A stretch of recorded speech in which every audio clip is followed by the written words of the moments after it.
Welcome. Next stop, the Fashion Bunker. Please sit back, relax and enjoy your journey.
Hello?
Your Laura is dead.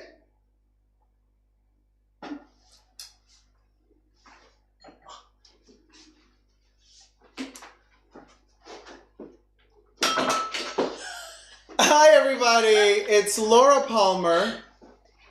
And Marilyn. Marilyn Monroe. And Goku. Sudoku.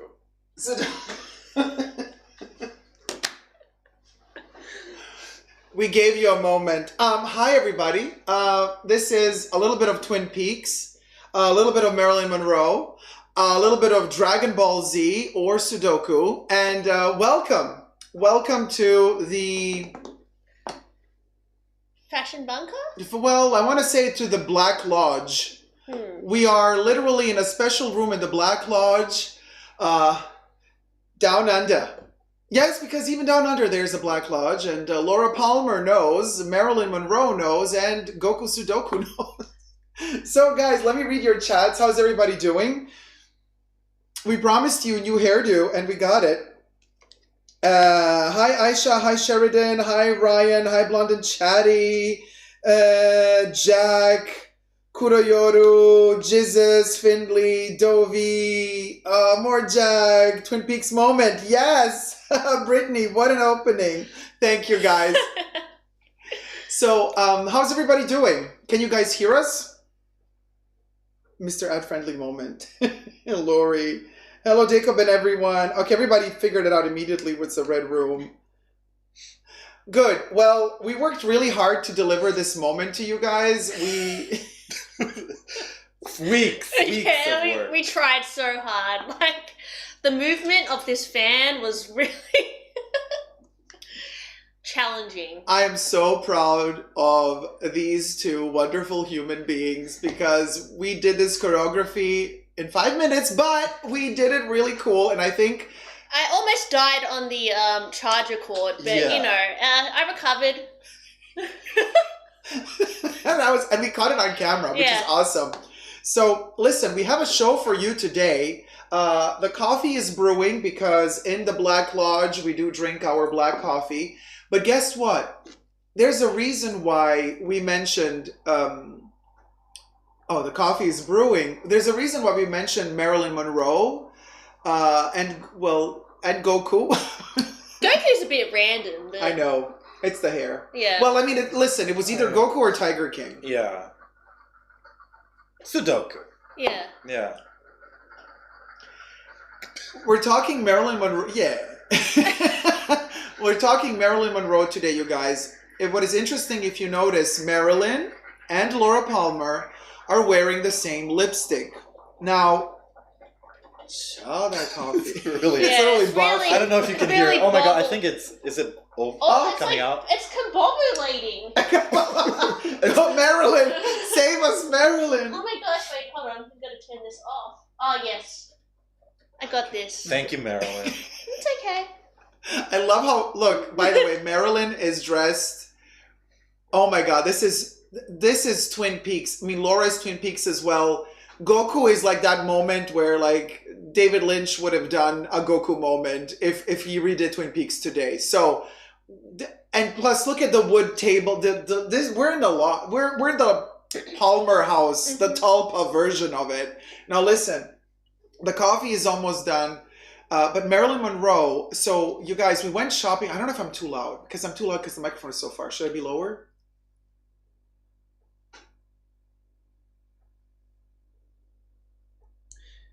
Compared to the intro music, it's quiet. Oh, Bob is in the chats. Bob, night falls, morning calls. I'll catch you with my death bag. You may think I've gone insane, but I promise I will kill again. Love you as a blonde, Jess. You got a compliment. Thanks, Devin. Oh, do you see the Sending chat? the love. Everyone subscribe to Devin Christopher. He has a great channel. Letty says we sound good. Okay, perfect. Oh, good. So, and also, by the way, don't forget to subscribe to Jesse's channel, Jesse Style. We will post the link underneath the video once it's done. And listen, we went shopping today, and we have several topics to cover today with you guys. But fundamentally, as the title of the live stream says, we're done with the journey. We're done with the journey and we're moving on. And there's a reason why we're done with the journey, and we're going to touch base on that. And boy, oh boy, is it juicy. Yes, we will be talking Hermes, Chanel, Louis Vuitton. But what was really refreshing for us today was we went shopping without going luxury shopping. We went...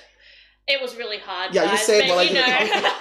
It was a challenge, like a... Yeah, we actually, well, you know, we've been hanging out, you know, for the last few weeks, and we've often either gone to luxury stores or just gone to cafes, but today we got a lot of a big thrill out of buying affordable little luxuries. So we ended up going to, well, Chemist Warehouse, and we picked up some Revlon products. And Dacob told me that some of these colors that we picked out were actually inspired by Marilyn's makeup, and we wanted to share with you guys today the Revlon products that we bought. Not sponsored, of course, but yeah, it was really affordable, like, makeup, and yeah, it helped us achieve our colored lipstick, and got a few other little compacts and stuff, and yeah. Yeah, and of course, this is not sponsored. We literally, I mean, I was shocked because I've been looking for these colors since a long time, actually since 2018.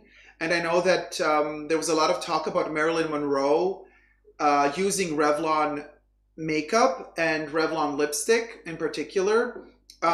So we were at this discounted makeup place, and they had, I kid you not, an entire wall full of Revlon cosmetics. And so, of course, the first thing we did was let's Google it and find out, because I forgot the actual color codes that Revlon used for Marilyn, and or that Marilyn used from Revlon. So a couple of years back, Revlon allegedly kind of re-released the color that Marilyn Monroe used. And so we did a little research, we got the color code, and then we were on this huge wall full of everything that Revlon ever did. That's how it felt to me. It was ginormous. And we went from color code to color code. It was like it was like in a library or in a museum of colors. It was amazing how much stuff they had. I was really shocked. And we went through it, and finally I screamed. I was like, oh my God, here it is. And we have it here, you guys. It is called Fire and Ice 720.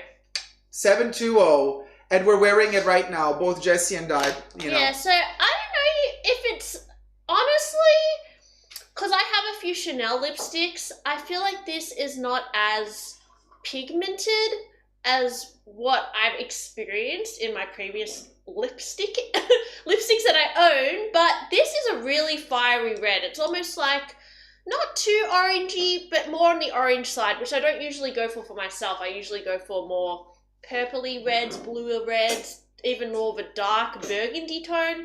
So this was really interesting for me to try, but I think if you're trying to achieve Marilyn's look, if you have this kind of, you know, blonde hair, or this could go really well. It's almost kind of more of a summer color, I would say. So yeah, it's called Fire and Ice. But actually, I believe Marilyn, I've heard, used multiple different colours of lipsticks on her lips to achieve that look, and they actually layered multiple layers of lipstick to build up the colour. So I think this was probably one of the colour shades she used, but I'm sure she used lip liners as well, and they also topped it off with a bit of lip gloss. So we've really done a simple look today with just one layer of the 720. But there's actually another colour you were saying that Marilyn used as well. Yeah, so Patrick did some research, and then at one point he's like, you guys, there's actually another color. Allegedly, I wasn't 100% sure. Yeah. But they said these lipsticks are inspired by Marilyn Monroe's color, so they're not a re-release. Right. Yeah. Well, they can't. You know why they're not a re-release? Yeah. Because Marilyn was not sponsored by Revlon back in the day, so she probably just bought the lipstick she wanted. I don't know if they made one for her, but I think she used Guerlain or something. She used a lot of different cosmetic products. But what I want to say is, and a lot of the photos that we know of Marilyn are in black and white. So, and then there's some color photos as well. But Revlon had to kind of guess also in which direction she might have been buying the colors for her lips from Revlon, and Fire and Ice was the one. But, however, there's another one that we also purchased that Jessie tried out, which is also, some people claim that Marilyn used that color as well, would be 440 Cherries in the Snow. It's a darker hue. I think you opened yours. Mine is still sealed, so I'm just going to leave it closed. Do you have it here with you? No, Cherries in Snow? No, I left it in my bag. Oh, don't worry about it. Okay, all good. But Cherries in the Snow is like a darker hue. But what is very fascinating is it's a beautiful color. I love it. It's kind of an orangey hue. And to have a bit of like, even though maybe it's not exactly the color that she had, Revlon tells us it is, more or less. It's an amazing feeling to have a bit of Marilyn's heritage. So then we found a wig. This is a wig from the 20s. But it's the closest that comes to Marilyn, which is the wig that Jessie is wearing. And then I got my Laura Palmer moment. Or it could be Farrah Fawcett. I could be Farrah Fawcett. Or He-Man. I could be He-Man. Well, He-Man with very long hair. And then we got Goku or Tiger King. Yeah, from Dragon Ball Z. But what was the name of mine? I can't remember. Just Fukuhila? Or? No, mullet. Oh, mullet. I got the mullet. Yeah. And also, so speaking of Revlon, we also kind of found out the nail polish that Marilyn used allegedly, and we got that as well. I'm so excited about this little thing. It is a very similar red to the Lippy, and it's called She's on Fire. She's on Fire, color number 031. There it is. I don't know if I'm seeing myself a little bit after it happens on the TV over there. Okay. Then for the Marilyn TV show, which is not the one that's coming out now, but the one that was, no, for the movie that was shot several years ago, Revlon also used the Photo Ready blurring powder, which I still have my Chanel blurring powder on, but you two guys have been using it. So we purchased 3 different color shade, actually 2, because Jess and I purchased the same color, 10, and Patrick got the 30. How do you guys think these compacts work for you? So I've been putting it on my face over the last 2 hours, and I would say at first it looks really good, but gets a little cakey on me, to be honest. But I think it is good for just a basic touch-up, just to mattify your face, like just under here, maybe just a bit on your nose, just a bit of a mattifying. But I tend to use I tend to use other kind of mattifying powders. I don't tend to go for this. But this is more affordable, I guess, is probably why. Uh-huh. What do you say, Patrick? I don't have mine here, but... No, but you have it on you. Yeah. I'm not a makeup guru, but... It does have a bit of fallout as well in the palette. I know, mine has super fallout. Like I just swipe it once and like almost half of the product comes out of the container. So it wasn't good. Well, I have one from Chanel, and the Chanel one is really compact, and it's really hard actually to get any powder out of it. This one is just like flies. I used the But expensive I think one from Mecca. What is it called? It's like the shimmery powders. I can't remember. I got a mental block. But I don't know if it blurs like it says, but it kind of puts on some concealer. Yeah, it definitely like covers a little, makes you less shiny. So I guess it's great for the camera. Yeah, blurring powder. And how much was it? It was like compared pretty to Chanel. Cheap. It was like $9. No. This one was around 12 or 13. Oh, $12. Australian, 12 or 13 Australian dollars. The lippy, but we went to this like kind of, they were all reduced place. I do like the convenience of it. It's got the mirror here. Yeah. And then the little like brush. I did like the brush. The brush is not bad. Yeah, it's better than the Chanel like little white pad thing you get. I think that's awful. Yeah, but I don't know. I feel like it's a bit cakey. But you know what I really love is that you have these windows and you get to see right through the window how much product you have and what color it is. It's not covered up. So you see the color through this little window, and the same on the lippy. The lipstick has a little mirror, a little window at the top, so you always get to see which color is inside, which I think is really cool. I wish more brands would do that. I think for the price, because as you said, like this, it doesn't come with a box, so I think you save money on less packaging. It's simpler packaging. Also, the overall like look of the packaging is not super flashy. It's just black with gold. Comparing to like a Chanel lipstick, there's a lot less to it. So I think that's how you're getting a better value for money product. But I will say that the lipstick, the way it looks, it doesn't look as pigmented as like what I usually get. Like it doesn't really last as long, I feel. Like I've been drinking my coffee, but I feel like this just... Yeah, you see the lippy on the back of the mug? Yeah, I don't know. I just don't feel like it's as intense as some of my other lipsticks. But it is a cheaper lipstick, so I don't know. I usually use Chanel lipsticks. I also like NARS. What else? I've heard Pat McGrath is really good. I actually don't. I have some of their lip glosses, but... But let's not forget one thing, you guys. Revlon has like a ton of different powders, but this one in particular is targeted for filming. I mean, it's called, in photography, it says new and improved photo ready blurring powder. So I think the fact that it's a little bit cakey doesn't really matter. I don't think they want you to use this when you're on the street. I think this is really good for shooting. I think it's good for just quick touch up. Like when you just quickly need to film or take a photo, this is actually super effective. Like I found it was like an instant kind of disguised any like redness on my nose. Completely covers it up. Yeah, and or like it's even like, a pimple. It's like when you use filters to blurring filters on apps. Well, this thing kind of does it for you. But I just think it's not good for long, like all day wear. No. It's just good for like a quick photo and video. And as you guys know, if you're shooting something, every 2 minutes they touch you up anyway in front of the camera because we have a lot of lights here. And obviously, you have to touch it up. So the idea for this is maybe not necessarily to wear it on a daily basis, like the whole day out and about, but it's something really for the studio. It's a quick alternative, I think. Right, yeah. It's a cheap alternative. I think if you're on the go, like if you don't have any makeup with you, maybe this is a good little travel thing as well because it's quite small and it's got the brush, got the mirror. Like it's very convenient size. Whereas, sometimes you get these like bronzer palettes or...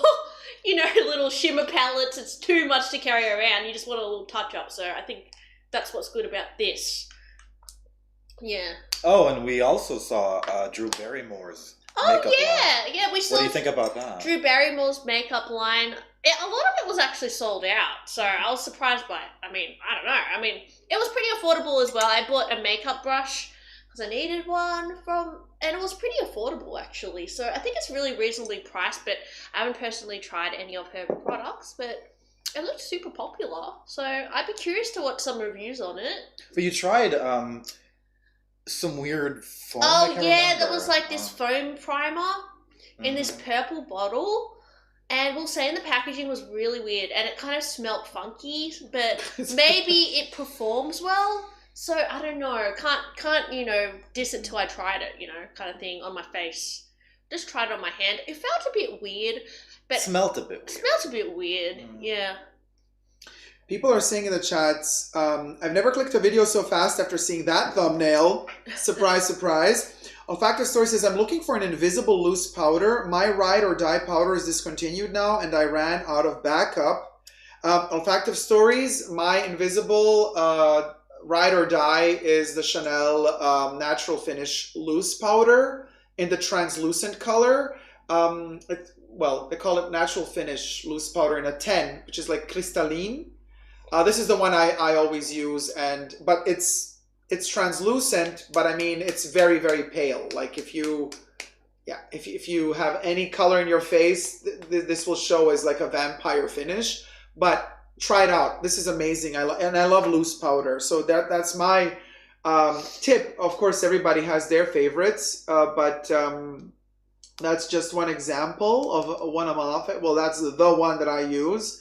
And then, sorry, I'm just trying to figure out where are we with the chats. Oh, Maria B says, hey, Dacob and Bunker fam, I'm back. Have been on vacay with my family. Can't wait to catch up with everything. Hi, sweetie. Welcome back. Audrey says, Karine Laura Mercier is really good.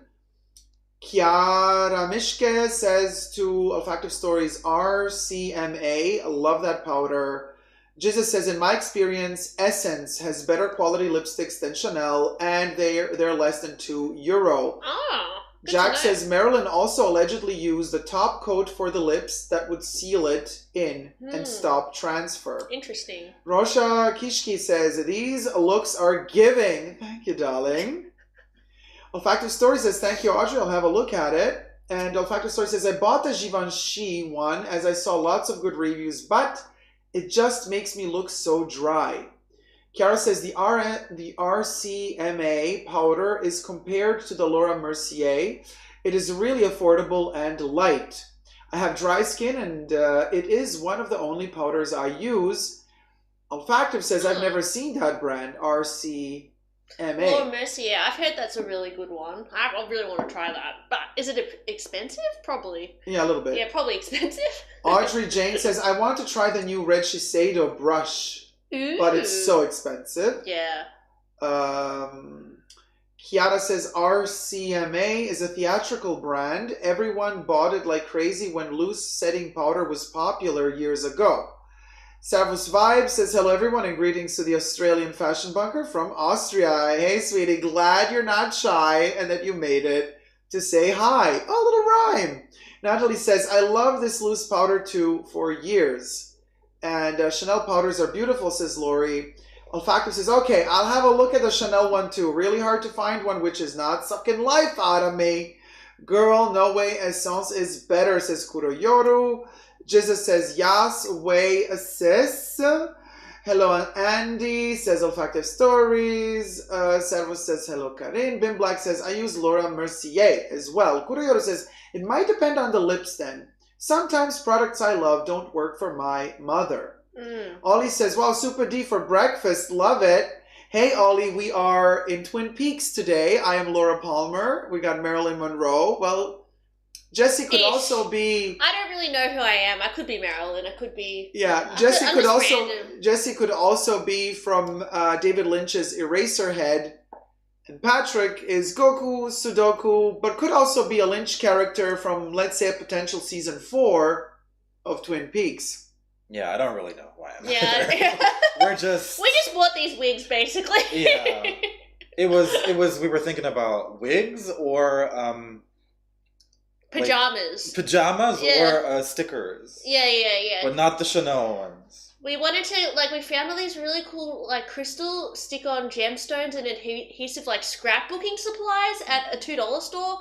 And we really wanted to get crafty, but I don't know, guys. Do you ever get sucked into the craft section and you just want to buy everything? That's how I felt. It was fun. It was the Australian kind of version of a Party City / craft store. They had, these weird cheapish looking costumes. And all these little gemstone thingies. And they were playing this weird hype YouTube music. Yeah, it was literally YouTube music in there. I was thinking if we vlog in here, we won't get demonetized. I know, it was demonetized. I love it. Demonetized? Demonetized. Demonetized. I love Demonetized. love it. I love it. Monetarized. Oh my god, t-shirt, you guys. Demonetized. I am living for it. I think it's much better than demonetized. Yeah. Because demonetized sounds like also like they're monitoring you, whether or not like you're allowed to be monetized or not. So I think as a word, it's actually much better. Right? Than yeah, well done, Jez. Thanks. I love it.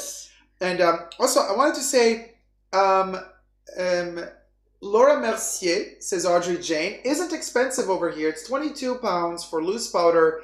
Daddy Mario uses it for his clients, you know, like the Kardashians and yada yada. Oh, okay. All them hoes. Joe W. I love Shiseido TV commercials from the 70s. They are awesome. Kev says, is powder baking still a thing? Oh, well, I've never tried it myself, but I know it was like a YouTube trend. I'm not that good at makeup personally, so don't ask me that. But Rose van den Rijden says Tilbury makes a good finishing powder. And Jesus says, yes, I live for the Tilbury Flawless Finishing Powder. Rosha says, oh my God, that Munchkin Louis V bag in front of you. Tallulah. Tallulah is with us, obviously, in the Black Lodge in Twin Peaks. We are in the Black Lodge down under, and Tallulah is with us, obviously. Oh my God, David Lynch, look at us. We are. Did you see? Is it a bug? No, I'm just like trying to see what I look like. Or I was like, is there a bug or is it an animal? No. I really hope that Chanel beauty quality won't get bad as well. I mean, their lippies are good at the moment. Dacob, did you pick up a costume for Halloween? Oh, honey. I am Halloween, okay? But listen, let's just say this is a wonderful way to begin the countdown to Halloween. Look at us. This is Halloween. We are serving, okay? Serving, okay? Oh, we should post the link to tip. Where's the tip jar? We need a tip jar over here, okay? Because let me tell ya. We need some treats. We need some treats. And also, we have a special surprise for the super chats and the treats because we don't have the poppers that usually, you know, cherry popping. But, and we're not going to ring it now, but I'm just going to lift it without ringing it. We got something special here for when it happens. This will happen. Just saying, we'll go. Now, so powder baking, not for over 30s, LOL, makes me look 100, says Johnny Woo. Yeah. And what a nice break from my crappy work conference calls. You all look great in your wigs. Red flag. These are not wigs. Thank you. It's our new hairstyles. Natalie says, Jessie wears platinum blonde very well. Oh, thanks. Rosha loves Tallulah. Johnny Woo says powder baking. Oh, Nadia, I read that one. Bim Black says Laura Mercier, 22 pounds. It's over 40-50 euro in Europe. Leanne Carter says, I used to do baking. Brit was called that. I used to do baking. Brit was called that. But my skin is too dry now. Jack says, girl, I just use the cheapest Rimmel London powder and it works just as well as expensive options in my experience. Cool. Sine Theta or Theta, Sine Theta. Max Studio Fix Powder Foundation is my go-to for South Asian weather. Ingrid Davis, hello, thank you for this live stream. You made my day. Hey Ingrid, welcome. Joe W says, I just realized that you went to Hanging Rock just right around the time of Peter Ware's birthday. How cool is that? Peter Ware is the director of Picnic at Hanging Rock, which I so often make a mistake and I say, Peter Greenaway. No, it's Peter Ware. Ware. It's spelled W-E-I-R is the actual director of Picnic at Hanging Rock. I did not know that it was his birthday right around that time. Dovi says, I follow Korean makeup applications, the no makeup look, but been using Chanel. Nadine says, I love MAC Skin Mineralized Finish. And Kiara Mishke, baking was such a horrible trend, only works on camera, not if you are face to face with someone. I agree. Yeah, and it's too cakey. It's very cakey. Yeah. Very cakey. I caught up with the chats. Now, there's a new one. Held for review. Show it. My skin is just okay, that's why Bubbles kept it, because it said something is falling. Oh my god, people are sending us what did just fall? Something fell all Is that a over. blender? Somebody like just threw something. What's this? My head's in a blender. Ah, we got super chats. Did we get a super chat? What is that thing? Something fell into the glass, you guys. Oh, is this the old super chats? Is it Maybe. is it catching? Hold on, you guys. I can't see. Weird. I don't think we got it. Something just fell into the jar. Wait. Jessie says she's in a blender. There's such a blender, guys. Look. If you bet, you're gonna see. See, there's a blender. Jesse's head is in a blender. Oh yeah, It's a mega pint. Wait, girl. Okay. Hello, thank you for the live stream. You made my day. Hey, Ingrid. Maria B says, Dacob, off topic, but I just saw yesterday night what happened to your tiny Chanel, and I can't believe it. So sorry. I remember when you unboxed, we were all in love. I know, I'm still in love with the bag, but I mean, it's falling apart. Yeah. Joe W says, I just realized that you went to Hanging Rock. Oh, sorry about that one. I love MAC Skin, Korean makeup. Baking was such a horrible trend. My skin is just oh, this is olfactives. My skin is just ITCH, shining like Rudolph on the T-zone and dry like the Sahara Desert everywhere else. C. McGillicuddy. I love Fenty powder foundation with a large powder brush all over for a blurred finish. A little coverage, great with texture. Patrice says, I don't use powder much. Okay, makeup. Makeup. Baking something taken from drag culture. It wasn't necessarily a trend. Baking for oily skin only. I did it for photo shoots and it worked great for me. All right. Maybe it was just a subscription. Maybe it was a subscription, Jack. Something fell.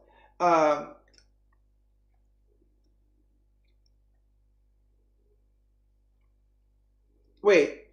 Is that the tip jar? Oh, okay. Jana asked, is that the... Yes, this is the tip jar. Is it? No, it's over there. This down here is the tip jar. And actually, Jessie is right on top of it for some reason. Mark Petrov, tip jar blender is a wonderful visual. Dorothy Rose and Blanche, they're saying we're the Golden Girls. Listen, Jess, let's touch base on this other conversation that we were having today. Actually, We've had several.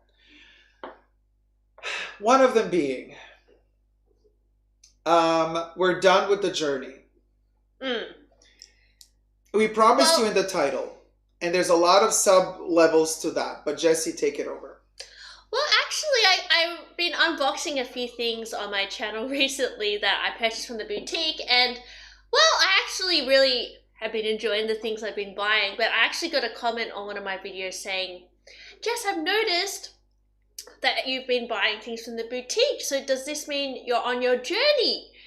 And I was kind of, in a way, not surprised, but taken aback a little bit because I haven't really asked for a Birkin or Kelly in the store, and I wasn't necessarily buying things to be offered a bag or anything, but I know most people these days, or on YouTube at least, if you show that you're buying things from Hermes, that you kind of assume that you're just buying things to be offered a Birkin, and I think that assumption is interesting because I think it means that everyone now believes the only way you can get a Birkin or Kelly is to spend a lot of money and go on this journey, which I think in a way is really manipulative of Hermes, and I think we all deep down know this, and yet we're just accepting it.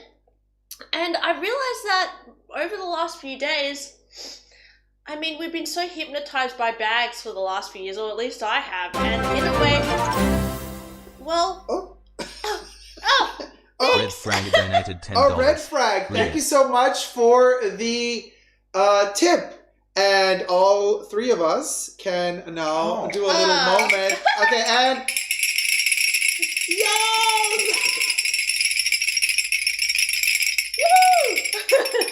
Oh my gosh, it's such a great sound when all three of us do it. I don't know if we're hurting them. Yeah, sorry guys if that Sorry hurt if it's your too ear. loud. It's like crickets. If you hate it, then maybe we'll do a different sound, like a We can do it crinkling, softer. like a crinkling of caramel koalas. Let us know what you like better. sound. We can make this into ASMR noise. Ooh, I love it.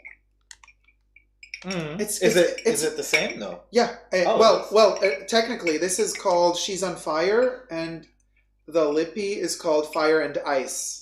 So they are very similar, but I think it's kind of really beautiful. It's very 50s. Yeah, it's cute. It's a beautiful 50s, very 50s shade, you guys. I highly recommend it. And it glides really nicely with the brush. Revlon, nail polish, delicate coat. It doesn't really do cover, but it covers nicely. So what's the number of this? The number of this one is 031. 031, guys, if you want the Marilyn Now look. So anyways, as I was saying... Sorry, Joe. So, what was I saying?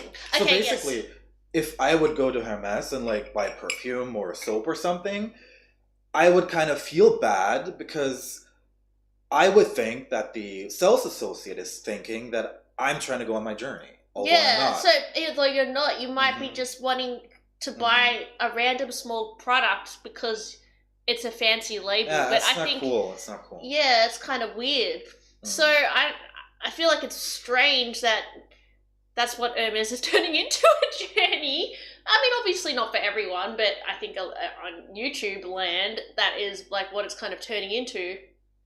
And I think because everyone's just accepting that, people will honestly strategically spend a lot of money in hopes that they can score a bag. But I don't think it's necessarily the case. Like, it's kind of complicated, guys. Like, I feel like it depends on what country you're in, depends on your relationship with your sales associate. It's not like people are like making channels about the strategy and how to score it. And I know this is like not new news to anyone, but it's really bizarre how we're just accepting this as like normal now. And then it made me think about, I guess, all of the luxury or the big luxury brands. And you know, there's this, circumstance with Hermes, but, you know, with a lot of the luxury brands, there's things that are happening that we accept as okay because we just want to get the bag. And I don't know, but Dacob and I were discussing, well, Dacob, do you want to say what you told me that kind of freaked you out? Freaked me out a little bit. Like, this really changed my mind about luxury altogether, what Dacob told me today. And it's something that I've never really considered.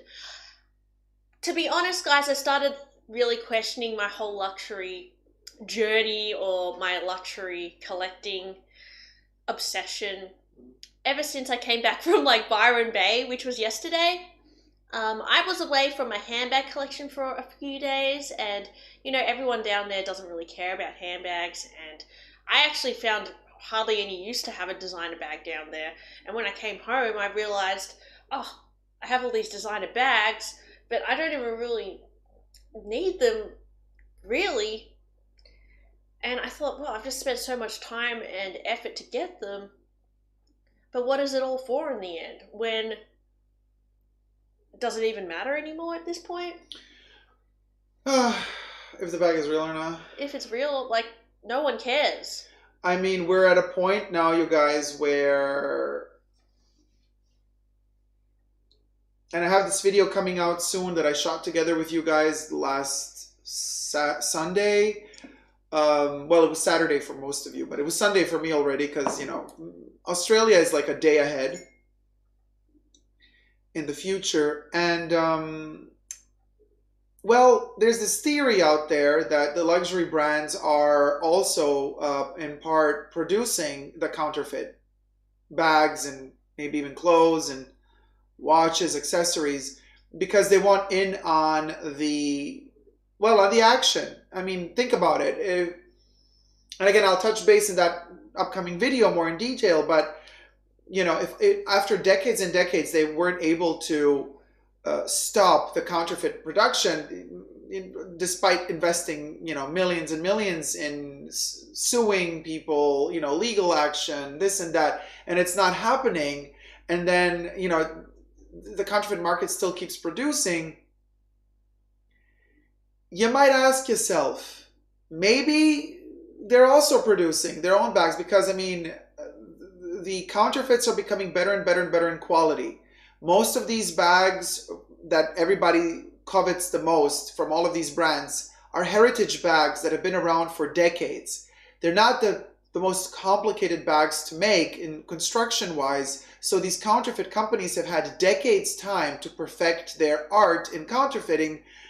On top of all of that, all of these situations going on also contribute to the rising prices of the bags and these brands upping their prices, which you end up paying as a customer, all of these price increases. So you're paying for the legal fees in part for these brands running, after all of these counterfeiters, except maybe a part of these so-called counterfeiters are not really counterfeit, because if the brands are really clever, they're going to want a piece of the action, and they're going to want to also do their own counterfeit version of the bags so that they earn some money from that market as well. And you might say, that's blasphemy, Dacob. Well, we were just talking today at lunch saying, hold on a minute.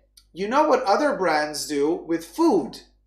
When you go to these big market chains or something and you get to buy your cookie from a famous brand, and then you might have a similar cookie. It's almost the same cookie, but it's a no logo brand. Well, that has been exposed in many researches, and a lot of journalists have made videos and documentaries about this. Most of the times, the no brand cookie is made in the same factory by the same company that does the logo cookie. It's the same company.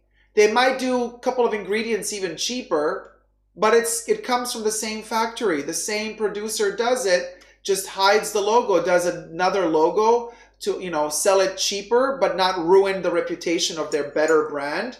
And then they sell the fake cookie, even though it's still the same brand disguised as a fake cookie maker. That happens in food industry on a daily basis. And this is no mystery, you guys. Just Google it and you'll find out. I'm not just saying crazy conspiracy theory stuff. Now, why would that not also happen in fashion? And I believe it does. So Jess was like, what the heck? I find it so hard to believe that is the case. But if you think about it, we're seeing these really good fakes right now, guys, that are almost like they're called king quality, where they're almost exactly the same as the real thing. And it's either people who have worked at, these brand factories as previous employees are making these fakes, and working for these replica companies, or Dacob's theory is they could be, in fact, Hermes himself or Chanel or whoever could be making these lesser quality bags or fakes that are maybe from, not as good leather or whatever, and selling them for like, $1,000, still having a little piece of the pie in the fake market. Now, for me, I find this very hard to believe, but if that is the case, guys, well, that just like blows my whole mind of why the heck we would even buy luxury bags, because we're losers and morons for paying how much they cost. I mean, as it is, we are kind of, hypnotized by brands, and the prices are going up every week or every month at this point. And, the fakes are sometimes getting even better than the real thing. In particularly Chanel, I think we've seen the heart-shaped bags. Sometimes the fake ones look better quality than the real ones. The 22 bag, even some of the classic flaps, the fake ones, you can really wear them and, trash them, and they'll probably last longer than the new ones, and you're paying, so much less of a price than the authentic one. Now, I think in terms of the luxury fantasy, the fakes don't play into, or just don't itch the scratch in the same way. But at this point, guys, if you're buying an authentic bag and it's just peeling and not lasting, then that's also, you're being betrayed. And the fact that Chanel, they have these peeling bags, and, in the case of our friend Romina, she had a peeling bag and there's nothing they could do about it. She just has to live with that bag now. Like, what are we buying anymore? And and how are these fakes getting so good to the point where they're getting better than the real thing? I mean, we've talked about this before, but I think as time goes by, I reflect on this even more, and I think the fact that the fakes, I mean, there's been fakes around forever, guys. Like, even back when Louis Vuitton monogram first came out, there was fakes of it. And Chanel bags have been fake bags forever. But the fact now that the authentic bags are just not as good quality as they used to be, it really makes you question about, like, what you're actually paying for at this point. And I think they're to figure out if these luxury companies would make fakes. There's two questions we have to ask ourselves. Number one, are they money hungry? yeah, They well, are. yes. Number two, do they have morals, high morals? I don't think so. I don't think so. They would do anything to get money. Yeah. How else can they get 5 billion, 10 billion to send offshores? I don't know. I find it hard to believe that Hermes would play into the fake market or the counterfeit market and be producing their own fakes and selling them on the side. But I think there's a lot of things that these companies are hiding that we just don't know about. I mean, in general, I think you have to question. I don't know, guys. I know people chop up shoes on YouTube. They chop up less expensive items and dissect what they're really made of, but I really wish there was like a really wealthy person on YouTube that, as horrible as it would seem, they could actually chop up different types of Chanel bags and actually look into what leathers they actually are. It's not about chopping up, it's about inspecting The bag and actually working out what leather it is, what we're actually paying for at this point, and if it's anything special, because I think at this point we're just paying for air. Like, we're not paying for, like, what are we buying? I don't know, to be embarrassed to go into the store and say we can't buy it because it's not in stock, like you have to go on the wait list, to be manipulated to buy multiple pairs of earrings so you can be offered a bag, to be manipulated to be, you know, have a relationship with your essay and like go to the same store and then keep being let down that's not in stock. Like, that's not fun, to be line up all day to go to the boutique and not have the bag that you want right there. Like, what is the point anymore, guys? And then just to see 5,000 people with the same bag on Instagram, like it's so rare and hard to get and it costs you $6,000. Like, what are you doing, guys? Like, what are we doing? Like, it's just, why? I've experienced it with you too at Hermes here in Melbourne, where they just lie to you at your face and tell you, sorry, we're sold out, we don't have anything in stock. And then you look over to your right and you see somebody buying a Birkin. And, like, yeah, why would anybody want to go through that? It's just silly. Purse on fleek, we get you. Now we understand the psychosis you had to go through in Australia with Hermes. I totally get it. Look, I actually really enjoy shopping at Hermes. I just buy the random stuff that I want to buy, but I don't know if I'm ever going to go in there strategically to buy things, because not that I feel like I'm a better person than anyone who does do that, but I know for me, I find it very frustrating and I feel like I'm getting taken advantage of if I feel like I need to buy something to be offered something else. Like, I don't have money coming out of my ears that I just want to buy random things that I don't even want.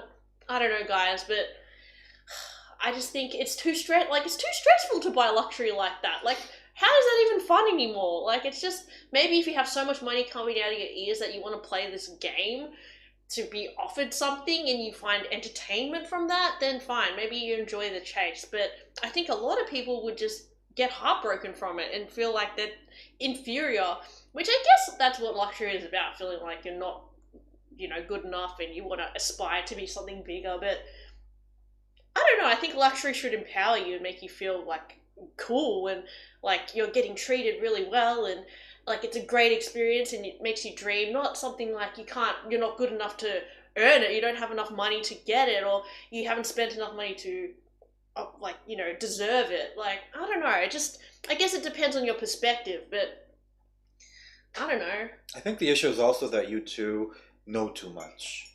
Maybe I know too. If somebody, you know, goes in there does not know anything about Hermes and the bags and how it works, and you know, they're just told, oh, sorry, we don't have anything, but here, look at this, look at that, look at this scarf, maybe buy 50 scarves, and they're like, okay.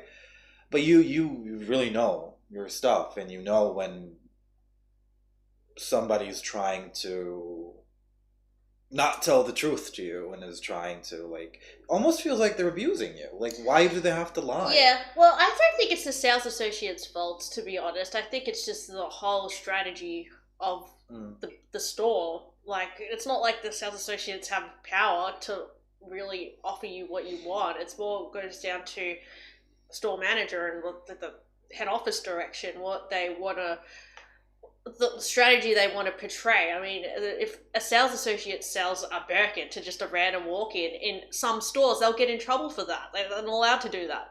They have to, strategically spread out their stock. So it's not as easy as you think. I mean, it depends on the person who's working there, the power that they have in the store, maybe how long they've worked there. There's a lot of things that could come into play with that. So I feel bad that the sales associates do have to make up these lies, and I think long term it does impact them mentally because they're constantly letting people down and they can't fulfill people's wishes and their wish list, and people constantly, asking them and texting them and emailing them, and there's nothing they can really do because there's always going to be someone spending more money than them, The system is, like, totally berserk. It's totally flawed. Can't they come up with anything better? But it's kind of sad that they have to, like, use a system that they have to lie to people, and then you know that you're being lied to, but you still have to smile, kind of like, okay, thank you. And yeah, it's really, embarrassing. like, it's embarrassing for Hermes, really. Well, it's embarrassing for everyone. Yeah, it is. Also for the clients. It's embarrassing for everyone. Like, it's not fun. I mean, yeah, I don't know. I guess it's come to this point. But then at the same time, you look on the internet and these bags are everywhere, and there's fakes everywhere, and you're just, like, thinking, like, what are we doing? This is insanity. Like, this is just stupid. Like, I don't know. And then when it comes down to your everyday life, I, like, question, like, I don't know. I'm someone who likes to collect things, and I enjoy nice things. But then at the same time, like, how much effort do you have to put into having all these nice things, and when does it end? Like, it has to end at some point, and I'm just feeling like maybe because I went on holiday and my mindset is different, I'm just feeling like it's really silly, like, how obsessive we get over these things and the lengths that people go emotionally to get them, and the amount of money we pour into it. And I mean, if money isn't a thing, I guess it's fine, but maybe at the same time, maybe it is only for people who money is not a thing and it doesn't matter. So I guess that's what luxury is about. So yeah, just made me reflect on myself as well. Annette Mattes says, oh my god, doesn't Jessie look cute with 5,000 exclamation marks? And then Blonde and Chatty says, yes, heard about that on a documentary about food production where, brands produce different, fake and real brand for their own food. And then we have Ingrid Davis says, Costco. Many of their products are made by big labels. And Rosha Kishki says, it's not even different ingredients. It's the same ingredients. I know it because a friend of mine used to work in such a place. Marilla says, as a production engineer, this is a big part of my daily business, and I can tell you that happens in every industry: food, consumables, automotive, pharmacy, electronics, etc. Gina Morris says, among the people I know and met, the fakes are seriously low quality. It looks good new, but it falls apart after a few months. Where are these super fakes? Interesting question. Who wants to answer that one? They're super fakes. Well, China. Yeah, like, I mean... No, Gina says, I don't see them. I don't believe you that there are super fakes. All the bags that my friends get, they fall apart. All the fake bags my friends get fall apart. Yeah, there are plenty of bags that fall apart. They can get thousands of really bad fakes, but there are some really top quality replica bags. Yeah, We've heard that rich, stories. that like affluent people buy that are really, really good quality. I mean, yeah, it's crazy. What was that? What's Absolutely that? flawless, I think. Oh, thank you, darling. But also, I have to say, Honey, what are we talking about here? A fake that you buy that falls apart after a month or two? It's still much better than the original Chanel I bought that started peeling after 20 minutes. Mm-hmm. Or the other Chanel I bought that started cracking, peeling, and chipping after 3 days of wear. You know, at least in the fake world, you can choose which quality of fake you want to buy. At Chanel, there's one original. And they don't give me another option. You know what I mean? It's not like I get to pay. It's not like they tell me, here's a timeless classic, darling. If you pay $10,000, it's going to fall apart. If you pay $20,000, it's going to hold for a year. If you pay $30,000, it's going to hold for 10 years. No, they don't give you that option. They give you that one bag and, you know, we'll go. Consider yourself lucky you even got one. You even got to pay for one. And that's that. I mean, like, seriously, we're done. I can't. You know what I mean? Anyway, that Speedy girl says, Jess, you look so cute. And the boys love it. Chanel can eat it. LOL. Rosha says, I think Chanel has the best marketing besides having the best design. Therefore, everyone and your mother wants a Chanel bag. Driti wants me to do a makeup tutorial soon. Are you really? I mean, I could do a Laura Palmer makeup tutorial. Maria B says, I agree. I find it hard to believe that Hermes would do that in terms of like subsidizing its own fakes. Lily Bonfi says they're made of Nerf. Can we thumb up this live, says Ollie. Thank you, Ollie. Thumb up the live stream, you guys. Bim Black says, I could believe Chanel does that, but Hermes, not so sure. Yeah, same. That's how I feel. I just can't believe Hermes would do that. But it's been proven that, well, I don't know if they were former or non-former workers made Birkins on the side. Yeah, I have heard that. Like former artisans. Yeah, so that's, I mean... That is kind of that. That is that. Well, what did you say? Sorry, I was reading a comment.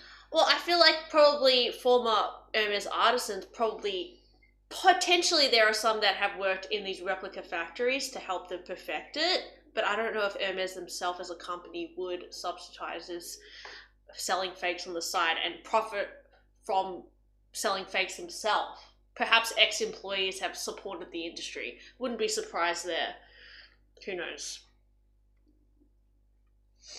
I mean, because like, I guess once they've left, what's going to hold them down from, you know, using their skills elsewhere? Could they forbid them to ever work with leather again if you leave Hermes? I don't think so. I don't think you can do that. Mm. Jenna Gray says, wow, so well said. Jess is like Marilyn, stunning blonde, that incredibly savvy and intelligent. DB70, they have a moral void to sell those substandard bags at those prices. I love my perfumes, but ain't gonna buy into the other SHIT. Chiara Mishke. I was so shocked to see so many Chanel bags breaking so quick. I don't have much money, and I invest for quality, but if it breaks faster than a $200 no-name leather bag, it is sad. It's really silly. Like, it's just pointless. Maria says, I purchased at Hermes only the stuff that I love, and it has worked for me. And after everything happened to Dacob with Chanel, I don't see me getting any Chanel bags for a long time. Chiara says, it is so backwards to beg for something you pay a lot for. I would feel I should be treated luxurious if I buy luxury. Jessica says, the in-store Hermes journey has definitely made me feel I'm not good enough to get the dream bag. Janet Gabriel says to Chiara Mishke, I agree with you 100%. Leanne Carter says, I love to shop at Hermes too, but they never have stock of what I want. And I'm not even asking for a bag. Yeah, the same happened to me. Lori says, I found that since I moved away from the city, it doesn't matter whether it's name brand or thrift. No one cares. Yeah. Red Frag says, going back to work. Thank you for the nice surprise. Have a wonderful day. Thank you, Red Frag. Thank you so much also for the tip you sent us. Very, very kind of you. Dobby says, I got a boy Chanel back 2019. Then COVID hit the following year. And then 2021, I was walking downtown and my bag fell on the ground. I was so puzzled. And how did it happen? And when I inspected the bag, the chain had this wide gap enough for the chain for the next chain to slide in, and I didn't put a lot of stuff in the bag that day, and it fell. Oh, wow. Bim Black says, I gave up on Chanel a while ago and I don't want to go back. Lily Bonfi says, Laura, do you ever wear red lipstick in the red room? I only wear red lipstick in the red room when my hands bend back. And that is happening again. And right now. For I am in the Black Lodge down under. So Seth Driti says, do the European stores have more stock than the rest of the world? Seen a lot of people in bags when we were in Rome compared to the Hermes US or Indian store. I do believe Europe, Hermes, has more stock. What do you think? Well, I don't know. I've never been there, so I'll have to check it out. Servus. As I know an Hermes sales associate, not as a client, I know that they don't earn a commission if they sell the quota bags, allegedly, of course, if they sell them. Yeah, I've heard that as well. Probably, yeah. Bim Black says to Maria, exactly, my sister still shops at Chanel from time to time. Guess what? More than half things she buys break and Chanel can't repair them. Exactly. We're idiots. We're total idiots. You're paying so much money for this stuff, guys. Like, it's mind-boggling how much you're paying for it, and it's just like they don't care if it breaks. They have no self-respect for their own products at this point. But then there's people that get upset in certain forums when you guys complain about it. It's so stupid. Yeah. Yeah, well, I think a lot of people think that maybe Romina and Dacob have been making videos about their bags breaking and people have been saying that they're over dramatizing it and everything, but they're literally just reporting what is happening to them and, letting people know what's happened. And they're not being dramatic. They're not trying to make a mountain out of a molehill here, guys. Like, I think if you pay that much for a bag that is marketed towards everyday use, it should last. Like, that is just a no-brainer. I don't know if anyone would disagree. Would you pay that much for a bag and it like literally starts peeling? What do you think these bags are made of, guys? Like, I don't know. They should maybe pull a Moschino and like print on the bag like, this is not a bag. Oh, a little Magritte moment. Ce n'est pas une pipe. This is not a pipe, darling. You know the painting, the Magritte painting? Yeah. The Purse Forum. Shout out to the Purse Forum. There's a lot of lovely, lovely ladies and gentlemen on the Purse Forum as well. There are some that throw shade at me, but hey, you need haters while you're growing your social media channels. So thank you also to the haters, right, Jess? Yeah. Well, actually, I really enjoy going to the. I'm not allowed to have a. I got blocked from Purse Forum, actually, because I got a bit bullied and then I made a video about it, and then I'm not allowed to make a new account because I kind of dissed the Purse Forum on my video. But I often go through it just to do some research and read what people are experiencing with their bags and just, things about the latest things. So I love reading through the Purse Forum. I think it's, I'm someone who's obviously really into bags, so I find it super entertaining. I could be on that forum for hours just reading, but I no longer chat in there because I'm blocked. So I wish I could participate in the chats, but that's fine. Oh boy, Purse Forum. Really? Seriously, you can't handle Jessie? Oh, well. Wow. What can I say? Jana says, I kind of feel a little weird wearing luxury bags when out with friends who don't buy luxury. Same. I mean, that's most of my friends don't wear luxury, and I just feel almost like I was ripped off sometimes wearing luxury. I think especially I just sometimes feel like I was ripped off these days. I think that's honestly how I'm feeling. I was an idiot for buying it. I don't know if this is just a phase for me that I'm feeling, but it's just something that has slowly been happening to me recently. I don't think I'm done with buying luxury products. I still have that little itch in me to buy something new, but I am questioning things a lot more than I used to. Yeah. Audrey says, like the stream, guys. Thumb up the live stream. And Leanne Carter says, platinum plays well with Jesse's skin tone. Oh, thanks. Marilla says, but the originals fall apart as well as the fakes. Audrey says, my mom bought a super fake from Dubai and it's made from leather. It's a brilliant super fake. Wai Tian says, exactly. Jana says, where can we get these fakes, LOL? Well, we don't condone them. So we don't know. Anyway, Ben Black says, depends on the country. In Italy, Italian brands have more stock versus French or UK brands, but you can tell a sales associate to order from another country. And Five Heliotrope says to Jana S, there are countless pages on Instagram for this specific reason, purpose. Kiara says, there are super fakes. My ex got me a really cool LV from an LV super copy factory in China, and it is now 10 years old. And it is so nice. Super soft leather, and I never saw the style at the actual LVs. It's like a fantasy bag. Oh. Like you said Paris Hilton had from LV as well. Yeah. She had a fake. But that being said, I personally still wouldn't buy a fake because I don't know how these fakes are made. I don't know if they're made under really poor conditions, child labor, dodgy stuff like that. So I'm still, although I'm curious by them, and I've seen some really, really good fakes, for me, I'm still all about the pre-loved. Like, I love pre-loved Hermes. I'm more into that at the moment. I'm getting more into contemporary brands, handmade local artisans, things like that. And also everything we say in this video is for entertainment purposes only. Just our opinion, not rooted in facts or truth, so everything's allegedly. Yeah, exactly. Blah, blah, blah. But, there's other options out there for luxury lovers. I don't think we have to be hypnotized by the big brands. We've got the power to look at other things. And yeah.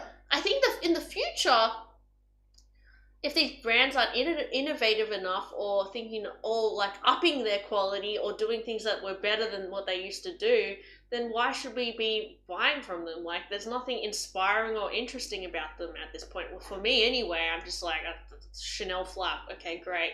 Like, okay, like a Birkin. I mean, I love Birkins, but like, it's not really like shocking anymore. Yeah. Like, we're not seeing anything crazy happening with bags that is like never been done before. So why aren't these brands doing something that is blowing our minds? Like, and I repeat, you guys, what if this conspiracy theory is true? What if, just hypothetically speaking, what if it's the actual luxury brands themselves that are also making fakes on the side to make more money? In that case, we're real idiots if that's the case. Of course. We're really dumb. Of course. Anyway, Annette says, I just bought my first Chanel Coco Noir today. I love it so much, and I was inspired to go to the Chanel perfume counter by you, Dacob. Thank you so much, Annette, and I'm so glad you're enjoying it. And Lindsay Wink, I love those long-form videos. I would listen to one every morning. Well, welcome to the Fashion Bunker Down Under. Deeply Erring says non-compete clause. Oh, there's a clause for, I think this was connected to whether or not a person can work in the field of leather, like after they've quit a job somewhere else, if they can sign. I don't know. Oh, the non-compete clause. Oh, like you can't go for a certain amount of years to work at a competing company.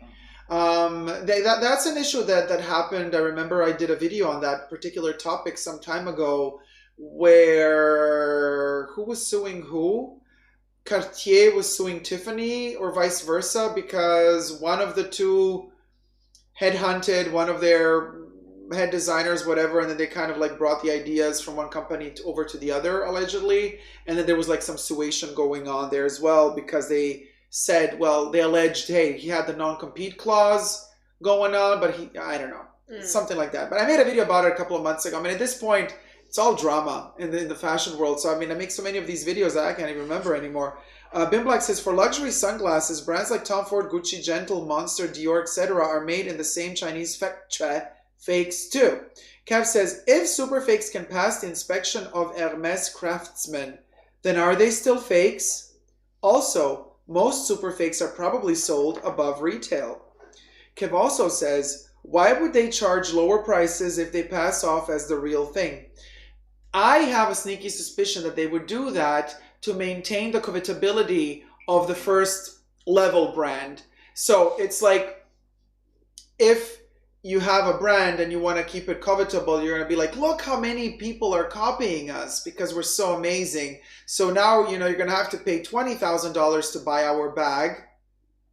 And they're going to hope to find a sucker who's going to pay that money. But for all the other people who don't want to pay that much money, well, they're going to sell you the alleged fake one as well because they want to keep making money. It's a diabolically genius thing. And as I said before, the food industry is doing it as well. So it's nothing new. And it shouldn't be anything shocking to us, except the thought did shock me. And I was talking to Jesse today, and the thought did shock Jesse as well.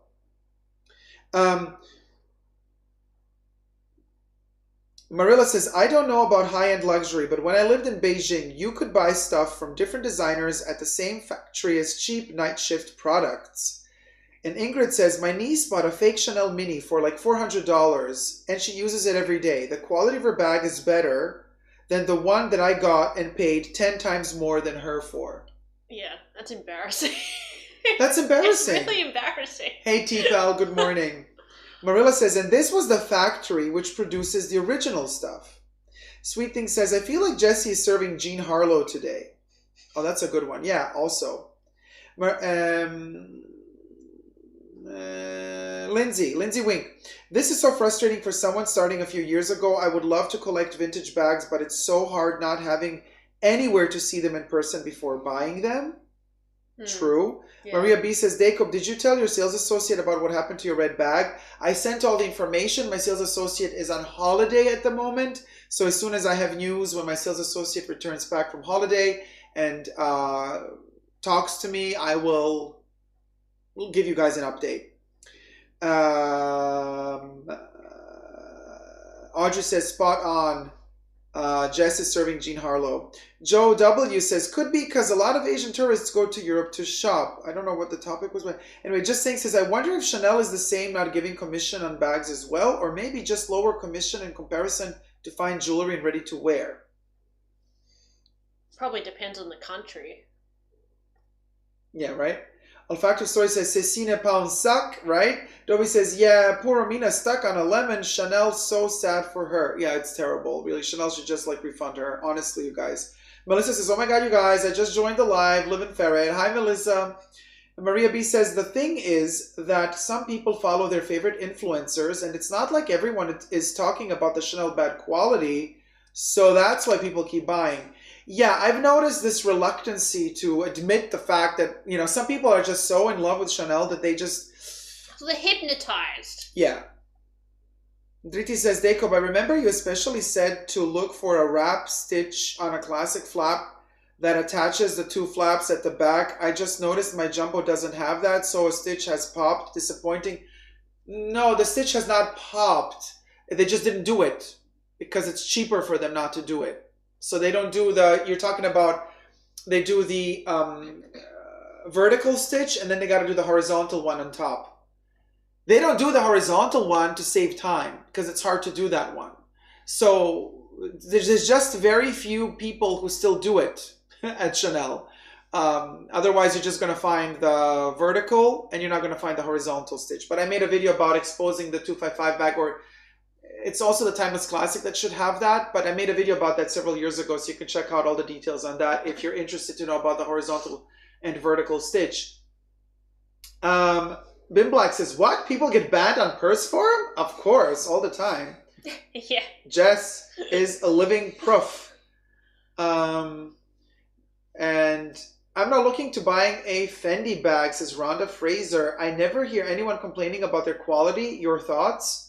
Yeah, my friend had problems with the Fendi bag, actually. Oh, yeah? Yeah, the hardware was chipping really, they had a baguette, actually. The hardware was chipping really fast. I don't know if this is with all Fendi bags, guys. This was my friend's experience. They got a replacement one. So Fendi dealt with the issue. They were pretty friendly about it. They said they had got a dodgy baguette. Plating was coming off, so... Yeah, I mean, I think all brands have their quality issues, but it's just really how the brand deals with it. Like, if they do honor the, some sort of warranty or something, because that's what you're paying for, right?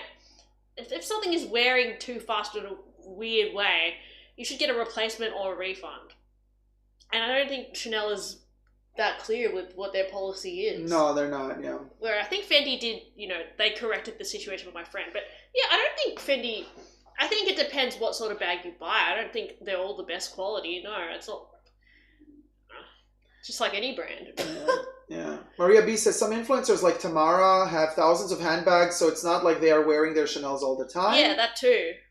Dovi says, I'm moving to Bulgari. John Oates says, I feel the same way because usually they always have something to say about it. Just saying says, wow, you were blocked, Jesse? How can they not allow you to create another account? Would they find out if you made a new account on a different email?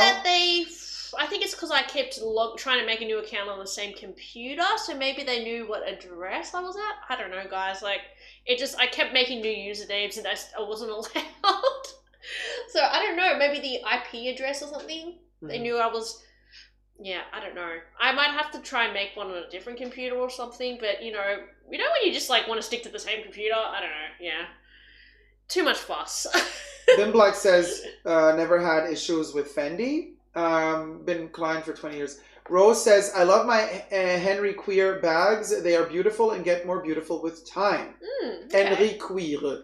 Nadine B, my dream of purchasing a Chanel classic flap, I think, is over. I can't see myself paying £7,550. Don't think it's worth it anymore. We're about to say something about Rose saying, I love my Henry Queer bags. Oh, yeah, well, I think there's so many brands that are, like, lesser known that are probably better quality than Chanel and probably Fendi and Louis Vuitton at this point that cost a lot less and still have the same feel. And some of these brands are really old as well and like have iconic bags. So there's lots of brands like that actually. Like I think I would almost like to investigate, lesser known brands like that have been around for a really long time and open people's eyes up to those. Yeah, Ingrid says to Rhonda, I love Fendi Peekaboo. I got one to use for work. I have been using it for about a year, and it's a workhorse. Love it. One of my friends actually on YouTube who commented one of my videos says that she collects vintage Marc Cross bags. And actually, when I was starting out collecting handbags, I was looking at Marc Cross bags because I was really into this little luggage style. So that's a brand I might consider looking into. I think they have beautifully made bags as well. But no one ever talks about them. And Rose says that's the way to go, handmade, unique items. David says, Jess is giving me Annie Lennox vibes, circa Eurythmics Beethoven. Ooh. Alfonso says, in Italy we produce the best fake of our own brands, made in Pakistan, like the original. For all the shade. Rhonda says, thank you for validating Fendi quality and buying one. Donna Donahue says, the Nordstrom where I live got 40 Chanel bags in on Monday, and by Thursday of last week, they were all gone. Every price range. Go figure. Oh, people will keep buying. Let them eat cake, we say. Fendi quality is fantastic, says 5 Heliotrope. Shigeru is laughing. Gina says, personal experience.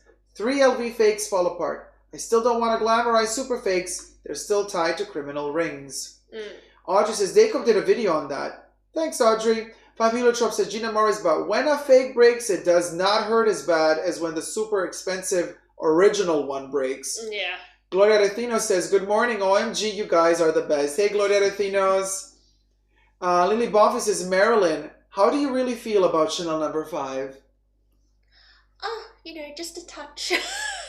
Yeah, oh, I love that. Oh, God, Marilyn. Kiara's been like to 5 Heliotrope, but it creates unnecessary waste, so to say. Personally, I'd rather save money to buy something that will last. Kiara says, yes, the super fake Louis Vuitton was a fantasy bag. It is black leather embossed with LV, decorated with gold, spiked studs. I actually just wanted this style of leather bag. I could actually do without the LV embossing. And 5 Heliotrope says to Bim, like, that's the point. The expensive items don't last.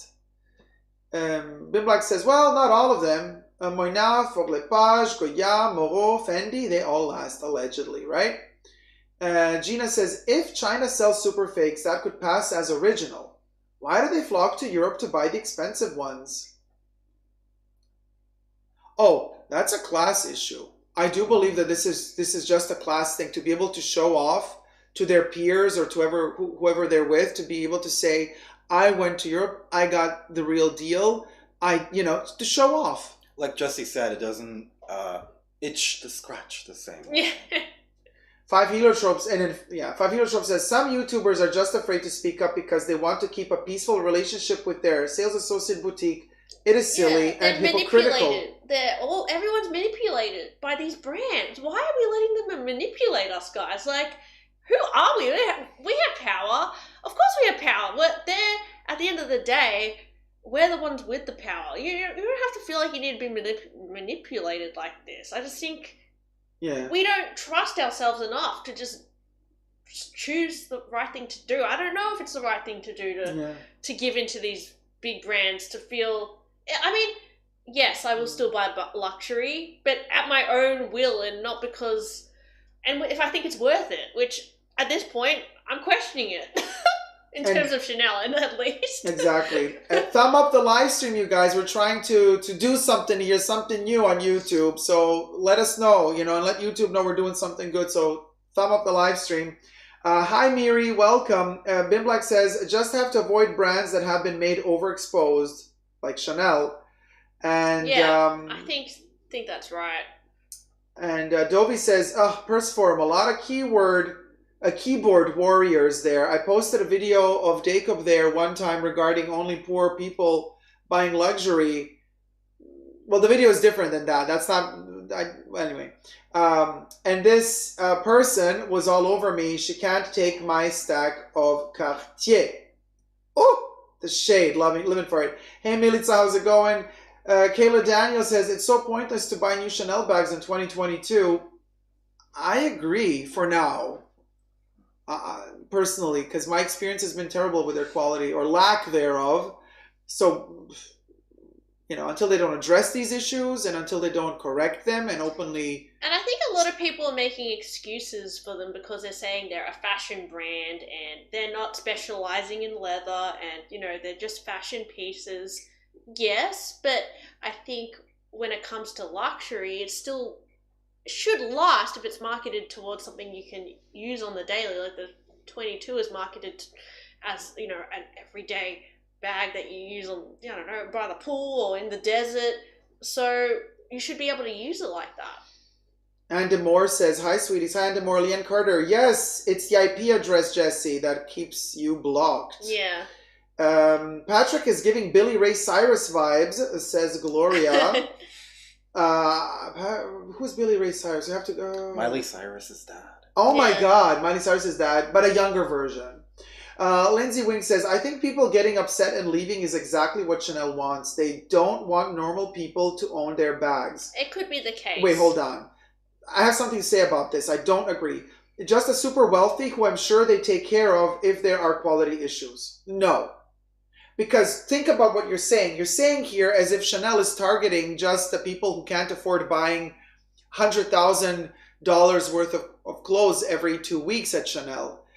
But even the rich don't have a choice, because if they buy at Chanel a bag, it's also going to be flawed. And now you're saying that, but if a rich person that is buying a lot of stuff that comes back to the store to Chanel and says, hey, I have a problem with this bag, they exchange it. But if you just buy one bag and nothing else at Chanel and you have a problem with it, you come back, they don't exchange it? No. No, because I'm not one of those people that spends $100,000 every season at Chanel, and still when I came back with the 22 bag with the flaw, they recognized that it was a production flaw and they gave me back my money. So this poor quality is all across the board, in my humble opinion, not just for the non-rich customers. Now that Chanel has announced opening up their VIP stores, well, now the music changes a little bit, because now we have to figure out what sort of product will they be offering in these VIP boutiques. Will it be the same as in the regular stores? Will the only different thing be the type of service you will be getting, like food, more drinks, more chill atmosphere? Or will you also be getting better quality product? In case you will, then I ask myself, well, are they also opening up new factories just for VIP boutique production?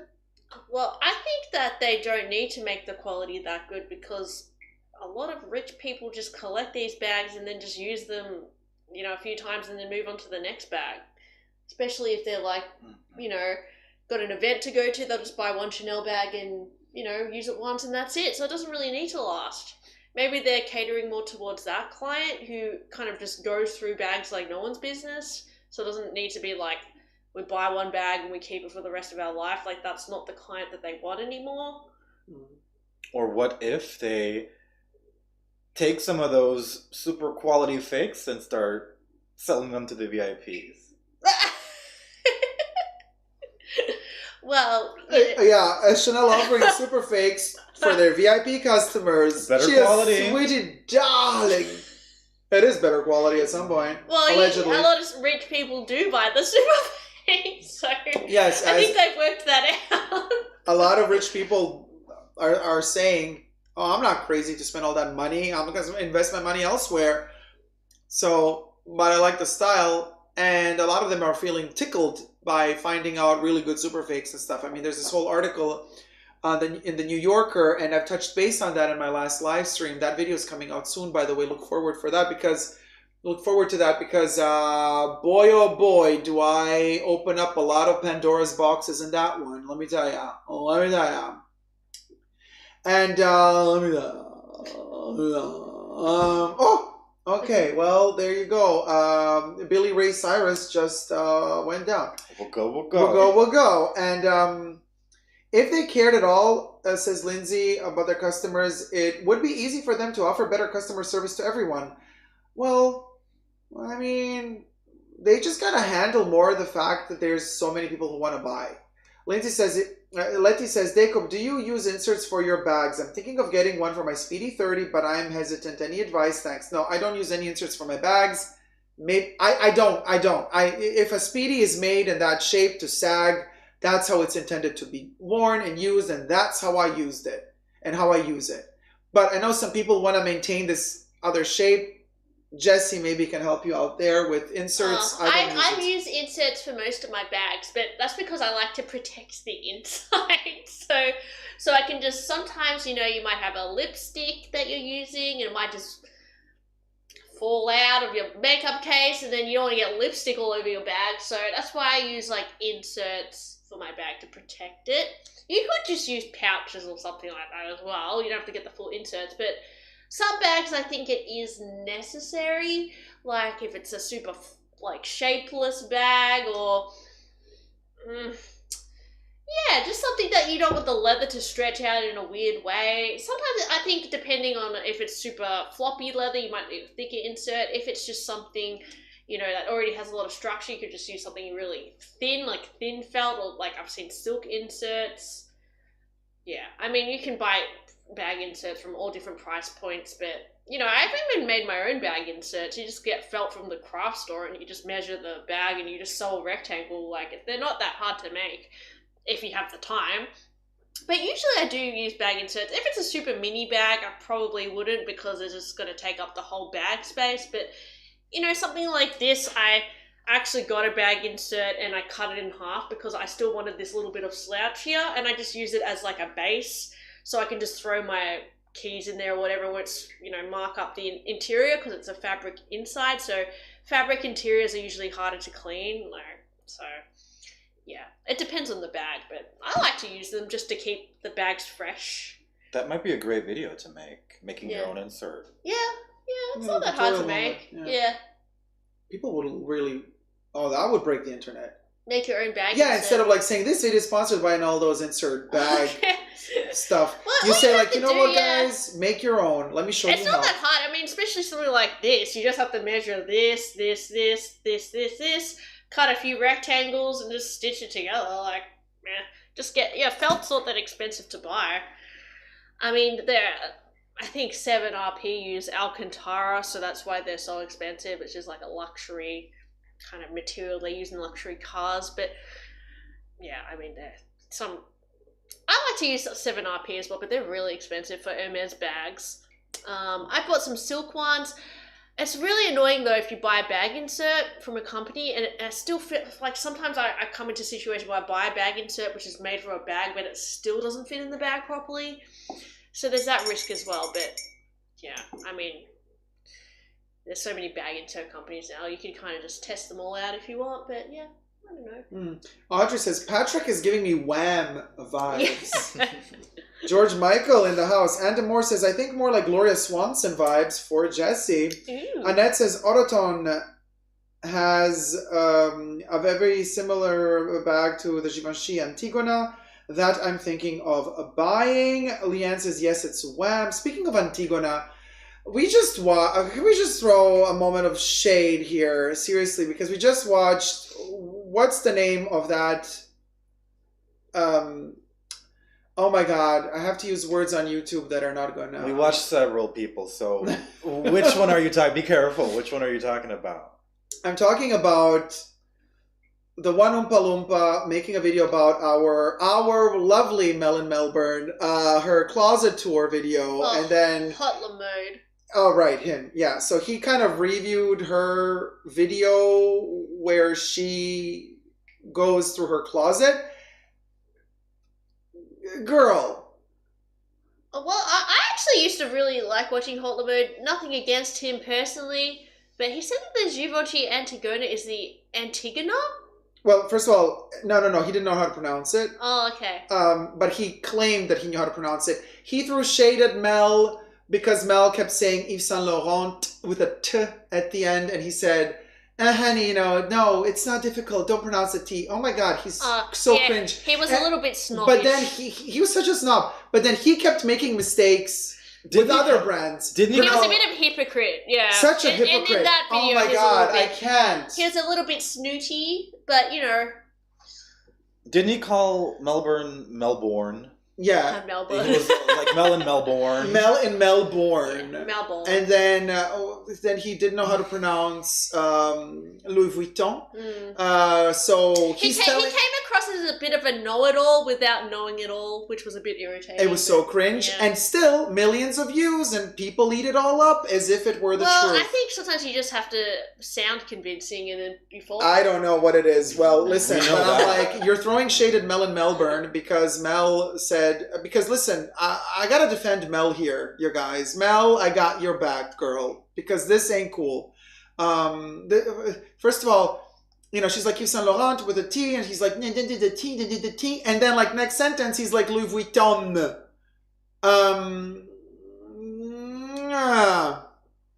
Louis Vuitton, or also Balmain.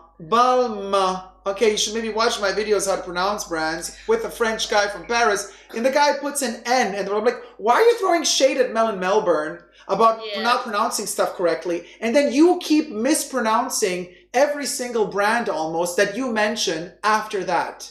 Stop it. Seriously, quit embarrassing yourself. I mean, I think it had potential to be a really good video because Mel in Melbourne has a super juicy looking wardrobe, so many bags to talk about, but unfortunately, I think he's not a bag nerd, so he doesn't understand what he could have talked about maybe in her wardrobe, and he kind of just started naming what each brand was. Like, that's a Louis Vuitton bag, that's a Chanel bag, that's a but it was kind of, to me, he could have said more in the video, but, that's my own opinion.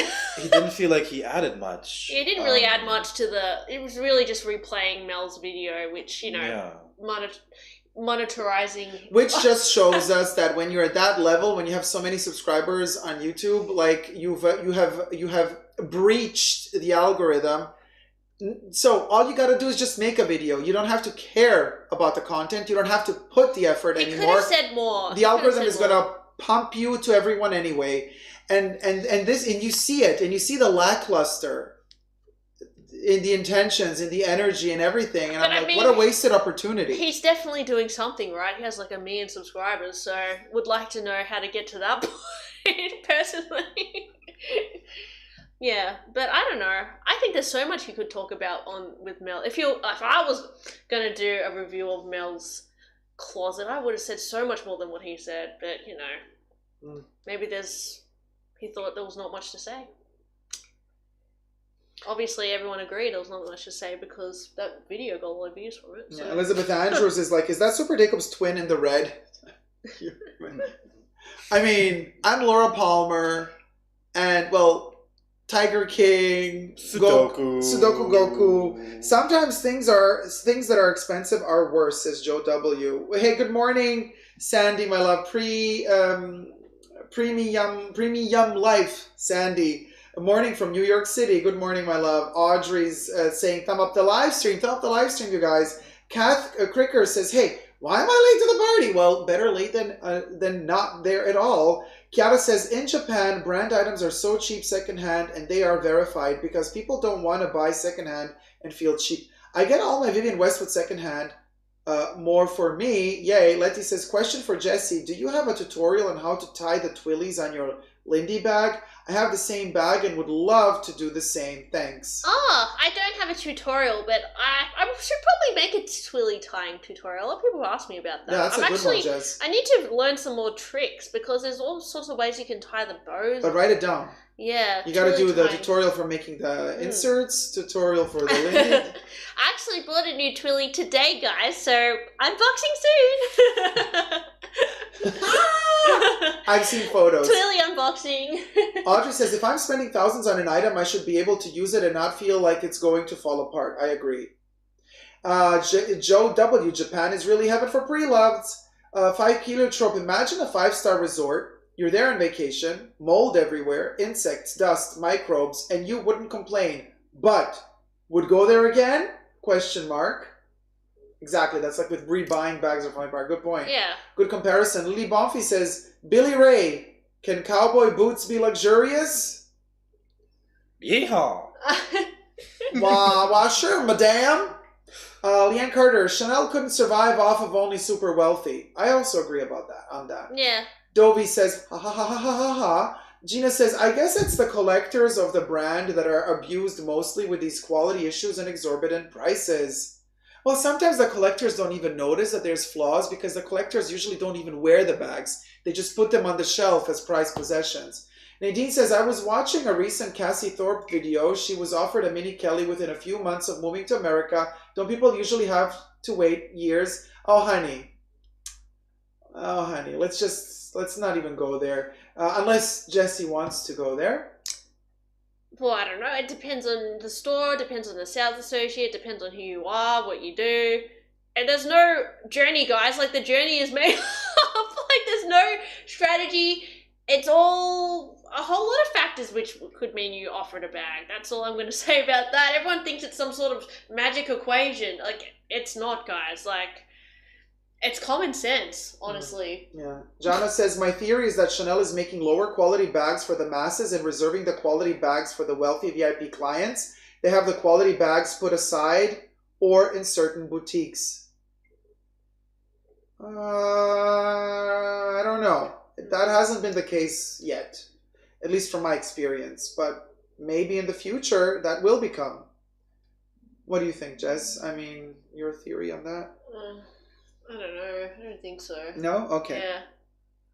Yeah. 5 Heliotrope says to Nadine, many were really shocked and upset about that. Cassie got it because she has many subscribers. A mini Kelly after 2 months? Only luck? Come on. Well, theory has that Alyssa Lenore's sales associate was involved, just allegedly. That Alyssa connected her sales associate to Cassie, and then Cassie was offered the bag, but then also allegedly this colorway was not wanted by many, so she got the bag that exactly was a reject. Well, it can be it's luck, guys. Like, it can be if you spend a lot of money, if you're famous, if you happen to have a reject of someone else's bag, you can score a bag. Like, the timing, the day, it's not like, guys, it's not some magic thing you have to do. Like, you either have to spend a lot of money, be a somebody, or just get lucky. That's all it is. Dovey says the most weird feeling is walking in the luxury store and complaining about the stuff you bought. Suddenly, the friendly atmosphere doesn't feel so friendly anymore. Well, of course, because they're like, oh, we're going to give money. We have to give money back or a voucher back. They don't like that. Leanne says to Nadine, I think Cassie's bag was a reject. So it has a contrast lining. Oh, yeah. Oh, I like like it though. I think it's really cool. Well, I mean, whatever. Yeah. Marion says luxury brands usually test the quality of the bags with robots before releasing.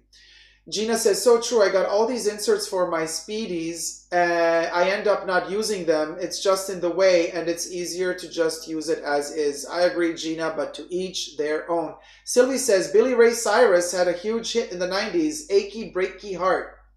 Audrey says, felt inserts are so expensive. Stellar Young, I made insert by myself too.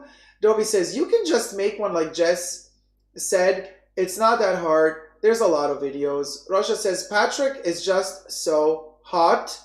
Oh. But Roja also says, oh, I like Haute Le Mode. Lily Bonfi says, he is unwatchable to me. Leanne says, he doesn't know a lot of things. I think younger audience doesn't know better. That's a good point. Audrey says, Mel Bourne. Mole says, it's just his brand. He's not all serious, lol.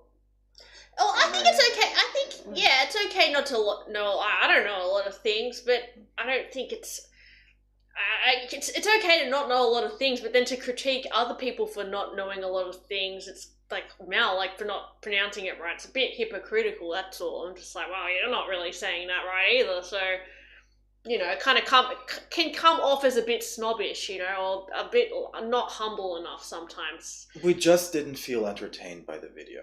And that's, I think, what he was trying to do. Mm.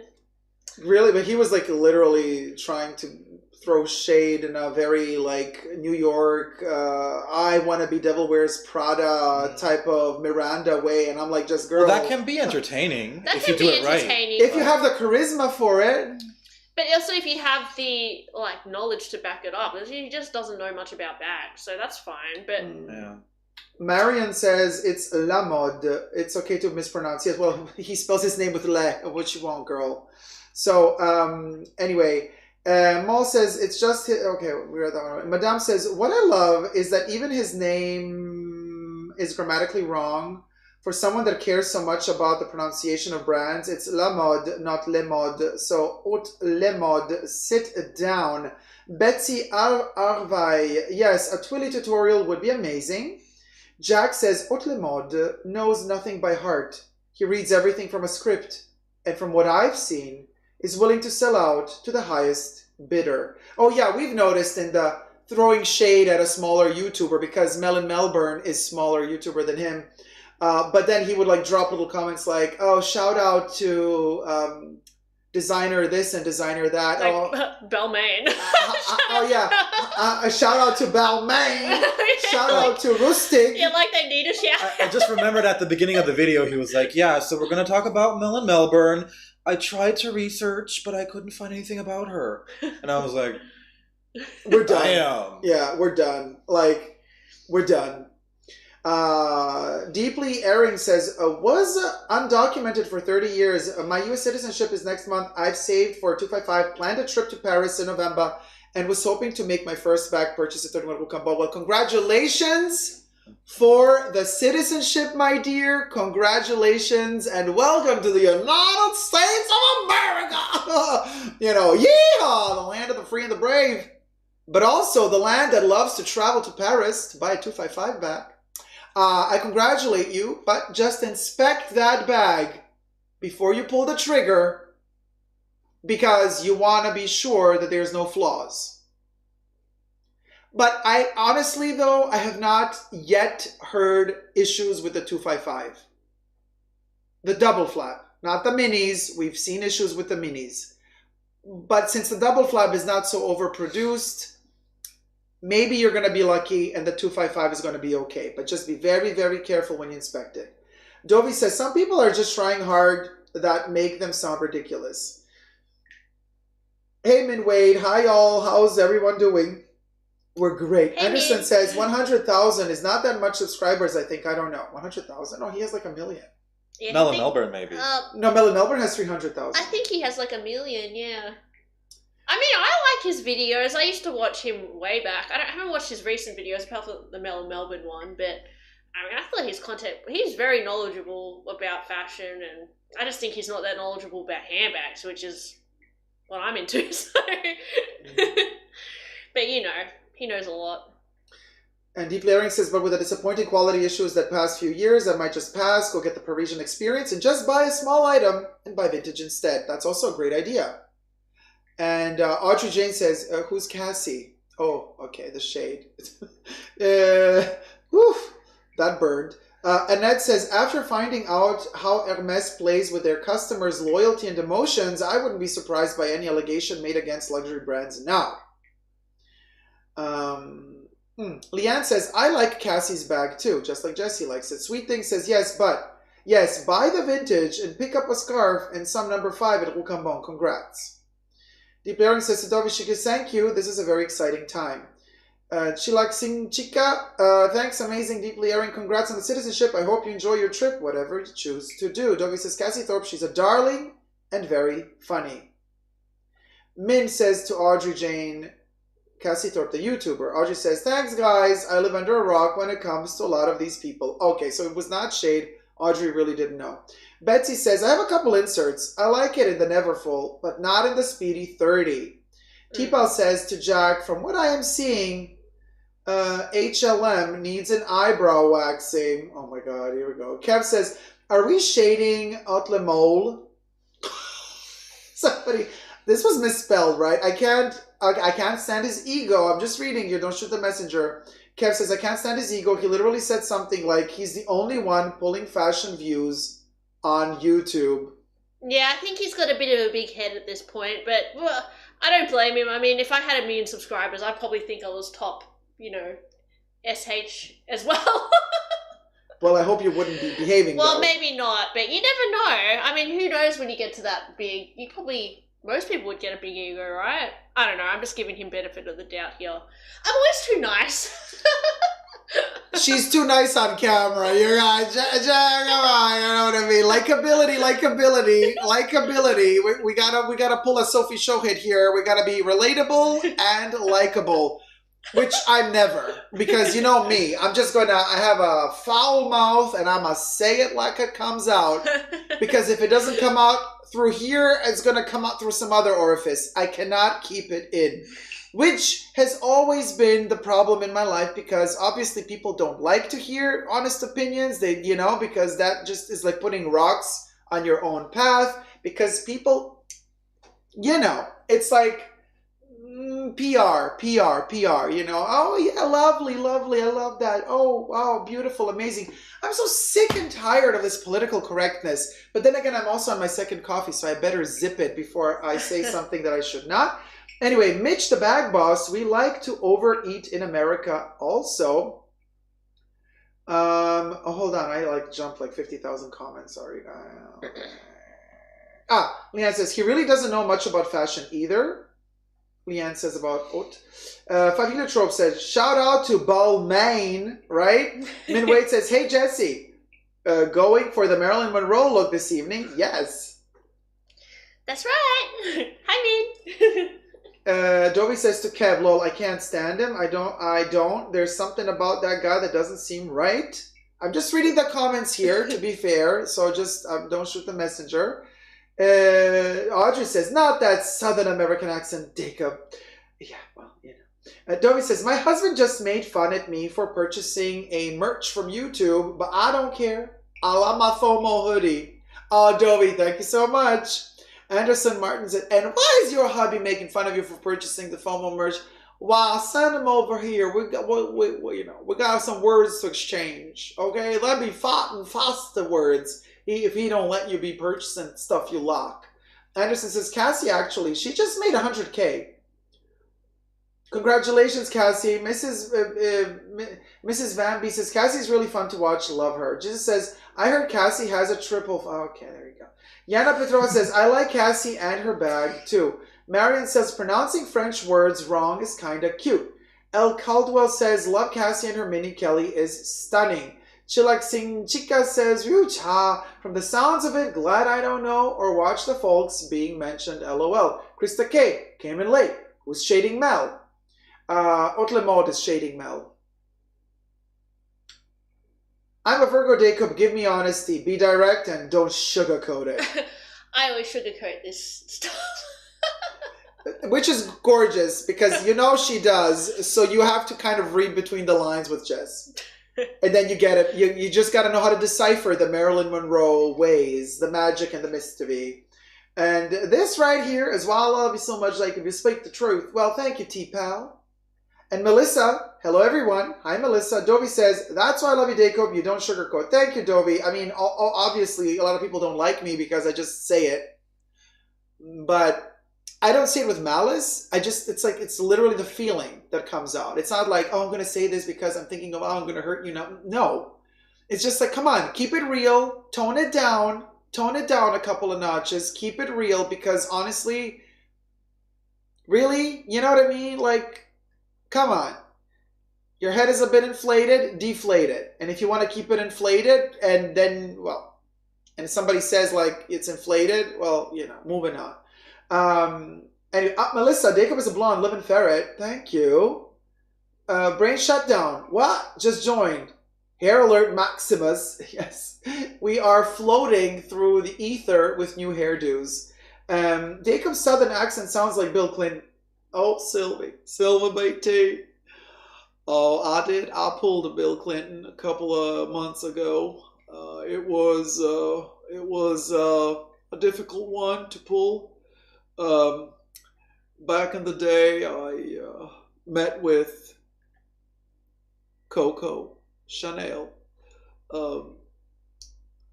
Let's just say Coco. Well, you know, I tried. It didn't work. Coco is not Monica. Monica is not Coco. But anyway, so I was almost shifting into Barack Obama here. But anyway, so. Are you guys going out for tea in your new glam? Oh, Audrey, we're having coffee. It's like in the middle of the night here. We might have like a late night dinner. I'm kind of hungry. Just say it without fluff, says Trina. Love these live streams, but now I am behind on my other videos. Lala's Luxury Land. Ha ha ha ha ha ha ha ha. Three hot ladies. Roar. Tipa laughing. Chilex Chica, the Clinton is killing me, nailed it. 5 heliotrope for Bill Clinton. It was a difficult one to pull. Ha ha ha ha. Oh my god, you guys. Deborah says, lol, lol, lol. Sylvie's dying. Gina's laughing. Deborah says, yeah, agreed, Bill Clinton and Obama had a baby. Ah! Oh. Did we, Doth? Wait, that was a super chat because I didn't Deep get it. Daring donated $6. I know. Love your Thank content. you. Oh, thank Mission you. to educate and inform with an energy. Okay, Audrey said Sorry, it was this too is a loud. really annoying sound. Okay, sorry. We need a more peaceful sound next time. Yeah. Joe W. met Coco, you know, just try to give her Monica some pearl. Oh my god, there you go. What time is it over there? It is midnight and 33 minutes. Guys, I'm so hungry. I haven't eaten dinner, so... We're She's gonna order start eating dinner. her makeup. Yeah, I'm gonna start eating this Revlon. Why is everybody caring about the correct pronunciation of French and Italian brands, but nobody cares about the right pronunciation in the other languages? Example, German, feeling left out. Well, Marilla, I mean, a lot of German words are pretty nasty, so we don't want to know them. But for the rest, German language is actually really beautiful if you know how to read it. However, well, dare we throw a little bit of shade towards Germany? How many fashion brands from Germany do we love? And don't tell me Hugo Boss, please, because... German? Yeah. Do we love? I want to play that waiting music from Jeopardy. Na na na na na na na na na na na na na na na na. Don't get demonetized. Yeah, like I can sing. What do you like? From Germany? Fashion brands. Oh my gosh. They have a lot of cars, I but... never really thought about this. Does anybody? Did anybody ever? I don't think they're really... That fashionable? Yeah. Oh, Dovey, thank you so much for the super $2 sticker. We got a super pair. chat from Dovey. Yeah, let me... Not too... Oh no, we can do like ASMR. Oh yeah. Thank you so much, Dovey.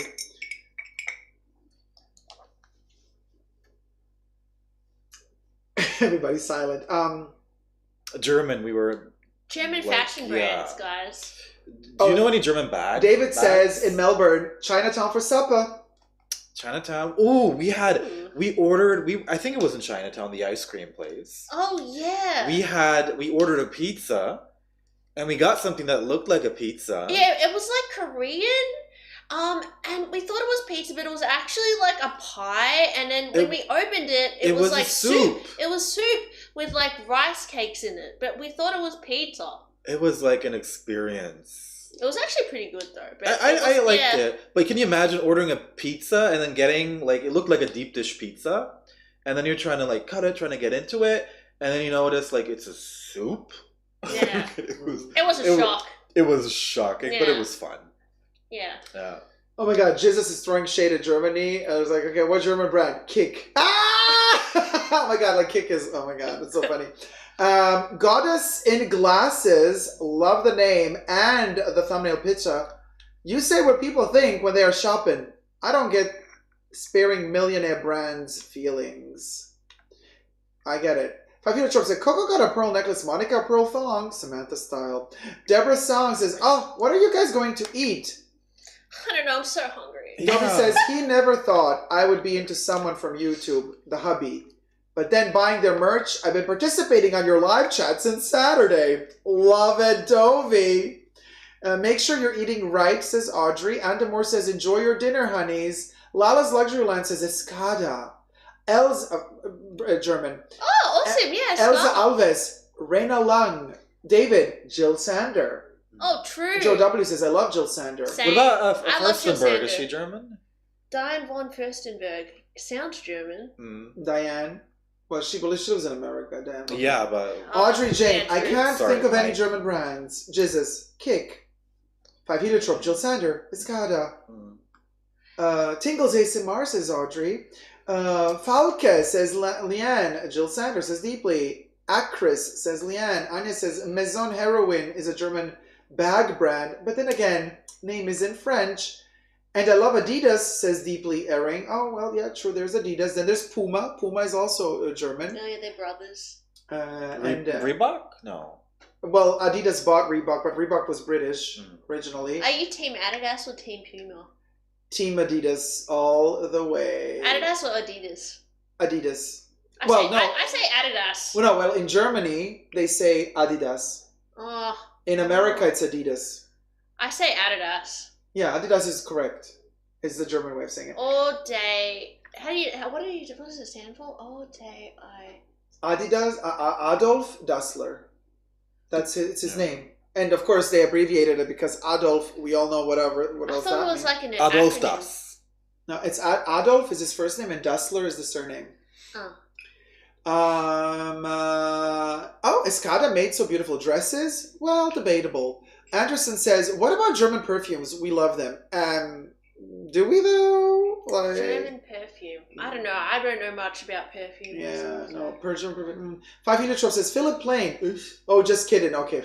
Oh, He's German, yet has nothing to do with that.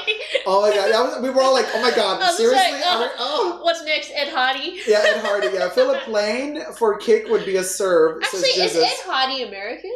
I think so. Yeah. I don't know. Lala's Land says, Escada made so beautiful dresses. Definitely. Okay, so think Ayaka it is says, Los nobody Angeles. cares about pronouncing any Japanese word correct. Hold on, Ayaka. I made a whole series with my dear friend Hazuki Kato about pronouncing correctly Japanese designer brands. I have a whole series about that on my channel. So we do care here. I have to correct it to pronounce an English way for people to understand what I say, even for the most common ones. Sweet Thing says, not a meal I'd like to eat. Leanne says, I love German fashion. Why does that not surprise me, Leanne? Marilla says, German fashion brands. Diane von Furstenberg, Remova, Jill Sander, Eigner. Oh, Ramoa. Well, I mean, Carl is German. Was German. Yeah, Carl was Yeah. German. Oh, What a change. Jesus is asking, but wait, isn't Jill Sander Scandinavian? I don't know. I don't know either. I But know- I like it. Rosha says, Jill is German, but she no more part of the brand. Oh, okay. Trina says Adidas. Yelena says, a good, comfortable Birkenstock. Oh, that's another one. Ugh, I hate Birkenstocks. Yeah, just I can't. I can't. I mean, I get it if you've got foot problems. Then I would wear it if I had foot problem, but yeah. Sorry. But are they good for people with foot problems? I think so. I love it. Sorry, like if you have deformities on your feet, we understand, darling. But otherwise, I wouldn't voluntarily wear them. otherwise, Jean Harlow, we're not good. I'm just going to say I regret my Chanel dad sandals, so I'll just leave it as that. Do you still have them? Yes, I do. Did they break or? Mine didn't break, but then again, I didn't really wear them much, so. Melissa says, my basic Louis Vuitton bags have always aged beautifully. I had a Chanel 19 that had issues. My Chanel wallet on chain is perfect. Marilla says, the founders of Puma and Adidas were brothers, actually. Big family feud. Audrey says, I love Sailor Moon. She's not German, though. Job, Same. of course, Trina. Job. He's German. Oof. David says, Helmut Lang. Back in the day. Oh. Sylvie says, I think Diane von Furstenberg is from Belgium originally. And yes, Job is German. Madame says to Audrey, Jane, Sailor Moon is the only thing we need in life. I agree, in many ways. Yes. We love your perfume, says Jesus. Russia says Helmut Lang is Austrian? No? I don't know. Belgium? Austria? I don't know. Hey, Pop Zoltan, how's it going? Kiara says Adolf Dassler was already named Adi from the beginning. It was his nickname. Had nothing to do with the history. Oh, honey. Okay, let's just leave it at that. Trina says Ed Hardy in USA. He was a tattoo artist. Yeah. We know. Pat says, my Louis Vuitton keep all extra small from Spring Summer 22 is spilling. Does Ed Hardy still exist? Ed Hardy? Yeah. I think Or did it go out of business? Actually, yesterday I saw somebody here in Melbourne wear an Ed Hardy shirt. But it could have been like old school. Could have been, yeah, but Maybe we'll have a revival. I don't know. Maybe not. Better not. But... MCM, also German brand. True. Oh, I like MCM. Lala's asking which languages do we speak? Many. Oh, Leanne was born in Stuttgart. Joe W. I love Uniqlo just because it does collabs with Jill Sander. Japanese people love Jill Sander. I'm wearing Uniqlo right now. Yes, I have some Jill Sander Uniqlo pieces. Kat Von D is a German affiliate, isn't she? I don't know. Kat Von D is German. Kat Von D, well, makeup, yeah. I only know her name because of some kind of drama with Kat Von D Stone. doesn't exist anymore. Now it's Kat Von D Beauty. She was bought out or something, I think. Yeah, there was some drama. Because she's like crazy or something. Yeah, like crazy drama, and they changed like names she has of really the company. strong, weird beliefs. I don't know. Who knows? Yeah. I don't follow it. Audrey loves her Birkenstocks. Jesus is laughing about the foot problems. The Shade, says Jonna to Madame. Favila Shops. Wolfgang Job, Iris von Armin, both German. Helmut Lang is Austrian. Lily Bonfi, my favorite model. Nadia Auermann is German. And Claudia Schiffer, who I adore. Hi, Dacob and you all. Hey, Anne. Deeply erring. I think Adidas had all day I dream about sports ads back in the day. But yes. Yes. It's the founder's name. Jonna says Kat Von D is a Hispanic woman from Dallas. Oh, okay, there you go. Oh, that's that. A little, Moving on. not that close to German. Oh, and Krista K says, I have foot problems, but the Birkenstocks hurt me. Yeah, that's what I would think. Jonna says, I wear Converse and Doc Martens for my bad feet. Jesus says, Wendy Williams and Hermes, flops.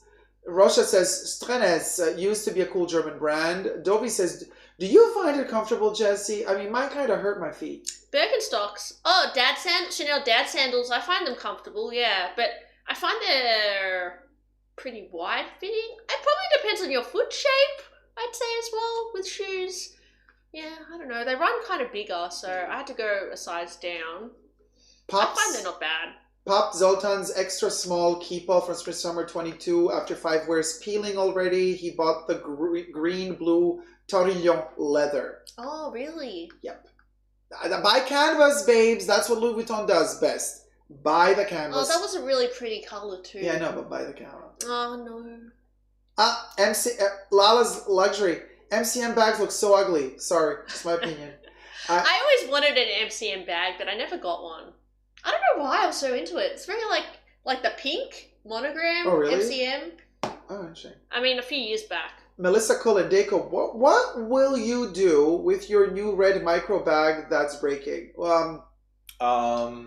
I'm gonna go to the boutique as soon as my sales associate is back from holidays. We're gonna talk about it. She's probably gonna say I can only send it in for repairs, and I'm going to say, I ain't going to help me because you're just going to send it back with 6 months later you're going to replace the leather strap with a new leather strap that's going to be exactly the same cracking leather strap, and I'll be without a bag for 6 months, without the money for 6 months, without a voucher for 6, and then this game is going to go back and forth for 3 times. Then it's just going to get worse, and then after 1.5 years, I'm going to be like, okay, now I know my rights. Now I want my voucher, but by then, 10 price increases later, my voucher is going to be worth nothing at Chanel. So I probably am just going to keep the bag, count my blessings, and just let it be. It was more about informing them rather than wanting something from them. There's nothing you can do at this point. If the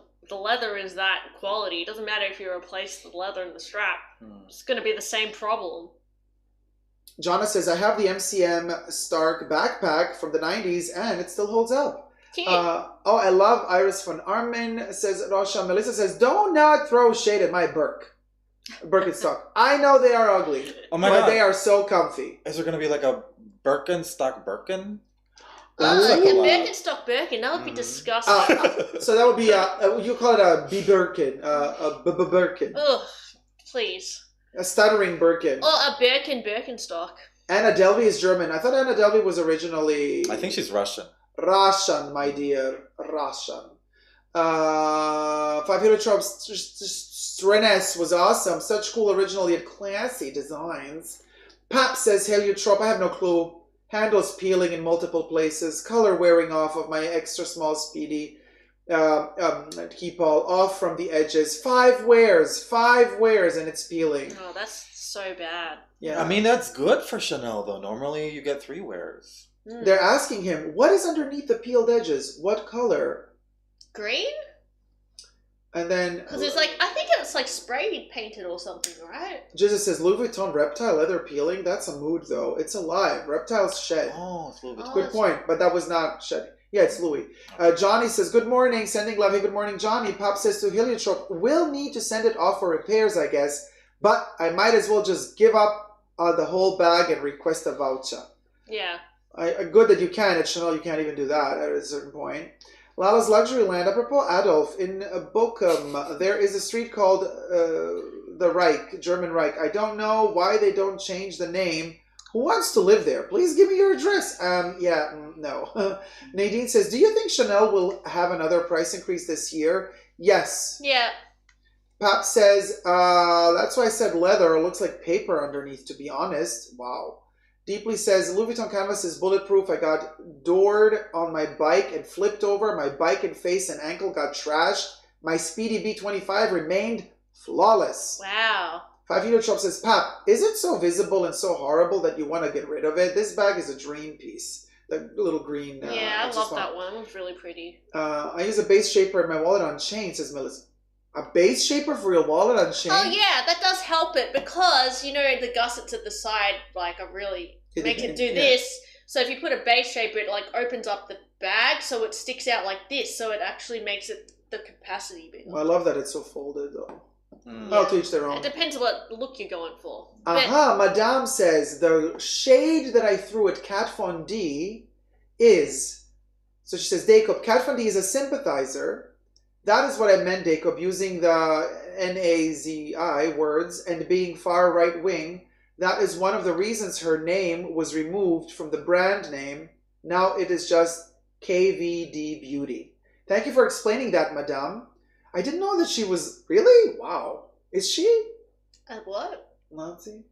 I heard something like that, yeah. Oh She's God. got some crazy views. Oh, I love the beat. I love the bleep. Yeah. Marla says, Diane von Furstenberg was born in Belgium, but her name is German, and she took her husband's name when they got married. Yelena says, I'm not wearing Birkenstock for foot problems, but for their looks. Oh, good for you. Sweet things. KVD is problematic in many areas. Melissa says, I'm joking, of course, people mock me down the street, but who cares? No, sweetie darling, you do you. If you like your Birks, you wear your Birks. Oh, absolutely. I love my Ugg boots, which Dacob finds disgusting, so... Ugg boots. I love my Ugg boots, guys. They're so comfortable and warm. It will keep getting worse and worse, and I don't want to have a half-peeled and half-blue bag, Pap says. True. Melissa says, wait, is that a wig? Dacob, or did you go blonde? Oh, honey, I went blonde. I'm Laura Palmer. No, it's a wig. Allegedly. KVD was patient 0 for monkeypox, anti-wax queen, allegedly, says Jesus. Oh my god, the shade. Dobby says, speaking of price increase, I was in Cartier 2 Saturdays ago, and I talked to my sales associate, and I asked him about all these luxury price increases, and he said yes. Sometimes around fall, they're going to all do it, including Cartier. Marilla says, I'm wearing Birkenstock since I started walking, as they were said to be healthy for growing children feed. For growing children feed? Audrey says, I love that word, gusset. Lala's Luxury Land. German Reich means German Empire. Bad name for a street. Pop says, I assume the color leather hasn't been sealed properly or something. The body of the bag seems like real leather. However, the trims and handles do not. Dovi says, Bulgari will be increasing the prices second week of September. Gina also says, the only thing I get from Louis is canvas. Mrs. Blue, did Kat Von D name a lipstick selection or something? Oh my god. God. Seriously? Jonna says Uggs are super comfortable. Pop says Uggs boots are the comfiest. Madame says Mrs. Blue, yes, she did name a lippy selection. Wow. Wow. I just like spat everywhere. Wow. Shannon says, I love Uggs too. They're so cozy. They feel like your feet are getting a hug. Oh, there's nothing better than putting on your Ugg boots after a long day. T-Pal says, I buy Ugg knockoffs. Hee hee hee hee hee. Madame says, yeah, Kat Von D called it selection using German spelling and all, with the Z and all. Wow. I did not know that. Oh, that's evil. That's literally evil. Gina says, I went from Uggs to Birkenstock. Uggs so comfy, but no arch support for me. Ugg are so comfortable, but ugly AF, says Anderson. Says, I'm putting my Ugg boots on right now. Anderson also says, oh guys, I can't with Uggs, guys. Deeply Erring says, selection. Wow, says Deeply Erring. Yeah, I mean, I'm shocked. I didn't know, you guys. Audrey says, I really want to order a Chinese takeaway or take-in. Jesus says, but isn't the Argentinian, or isn't she, Kat Von D, Argentinian or something? Though lots of Nazis, I see the word game, fled there after the war. Marilla says, I meant growing children feet, not feet, sorry. Pap says, Gucci canvas is superior to Louis Vuitton canvas in my opinion. Oh, I don't agree. But to each them. Melissa says, if we are talking ugly boots, I have Birkenstock boots too. Melissa, stop. Lala's Luxury Land. Will Chanel change the 22 bag a bit because of all the problems? Do you know something? I don't know if they care. I also don't think they care. Faviliotrop says, Jesus, the Nazis, and they were Confederate sympathizers, so a ton went down there after they lost the Civil War. And I've also heard that Southern America, particular countries, were sympathizers even after the war. Dacob, you know the Chanel Sun-Kissed kit? Do you think it comes in that yellow box? I love it. I don't know what you're talking about. Yellow box. I have no clue. Hey, Nicole Papinchak, how's it going, my love? Dacob is triggered, says Pop, about the, Gucci pleather and Louis Vuitton pleather. I mean, then we could sit here and argue that also Vivienne Westwood's canvas is the best. Technically, it's amazing, and it's way cheaper than Gucci's and way cheaper than Louis'. So many brands do canvas. I mean, you got Goya, you got Ferrero Lepage, you've got Moina or something. So many. I mean, that could be a video comparing canvas quality from luxury brand to brand. So there's Chanel has a new makeup set allegedly. Well, I know that have eye makeup that come in tweed pouches. There's 4 different tweeds, but I don't know if you're meaning, that's the last thing I know that they released. But so I will have to check out the new makeup set. Last question here. Whatever happened to Todd's shoes? They were so easygoing yet elegant, popular and comfortable. Nowadays, nobody talks about them. True. Todd's had a huge moment in the late 90s, early 2000s. Same with Kids. Remember Kids? No. Oh, maybe it was just Aussie. I don't even know. I was like, Todd? Todd who? Todd's shoes. Birkenstock are making high heels. They're neither healthy nor pretty, says Marilla. Longchamp just started to do coated canvas too. Yeah. Didn't know that. Kara says, Uggs actually make heeled boots. I have and like them. Warm but stylish. Audrey says, I've just messaged it to you on Insta. with the pictures to check out when you can. Time to bring Todd's back. Little nubs, lol. People wore their Todds with their Birkins and Kellys. I remember it was super bougie. Yeah, it was bougie. And Madame says Chanel canvas is better, non-existent. Can you imagine the quality? A canvas that is not weatherproof and peels. Yes, peeling cotton plastic. Just says Beauty Emergency Sun-Kissed Kit by Chanel. It looks like a yellow emergency kit. Okay, hold on. Let me see. I don't. Did you guys know about this? No. No. Okay, and this thing. The influencers that got one. it. That, I don't think you can buy this Yeah. thing. Oh yeah, it looks Yeah. like Little briefcase. I don't think you can buy I think that's just a promotional thing. You can't really get the suitcase. Chanel Beauty Emergency Sun-Kissed can be visible. Keep your beauty summer supplies on hand to protect and hydrate your skin for a radiant effect. Okay. Okay, Trisha. So Trish, oh my god, that was such a Trisha Paytas moment. Like I can only speak about. Okay, Audrey, Jizzes, all of y'all's. That's just Chanel again messing with you. That little suit yellow thing, you don't get that. They just want you to buy every product individually. You will not get the suitcase, allegedly. They just want you to buy the pieces on their own. This is just their storytelling, which is what Chanel has been pushing for a while now. And they pride themselves for selling so much because their storytelling is so on fleek. And Audrey's crying because she wants the suitcase. Oh, Audrey. Oh, opinion on Prada leather. Prada leather.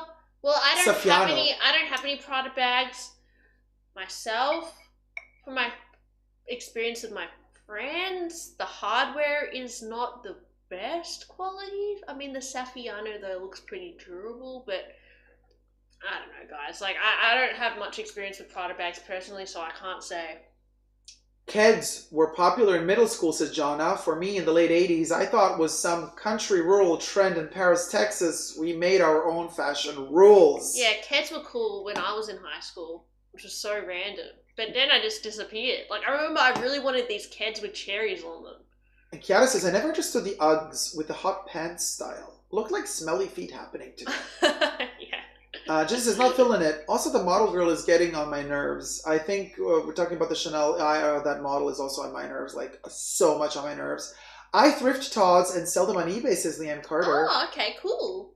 So Prada leather, we're not really into it. Aspire to buy a pair of Deeply Airing says, I aspire to buy a pair of Todds moccasin driver loafers in the early aughts. Melissa says she has a blanket and perfume and an ear cup. Okay, we're talking again purchases, whatever. Thanks for.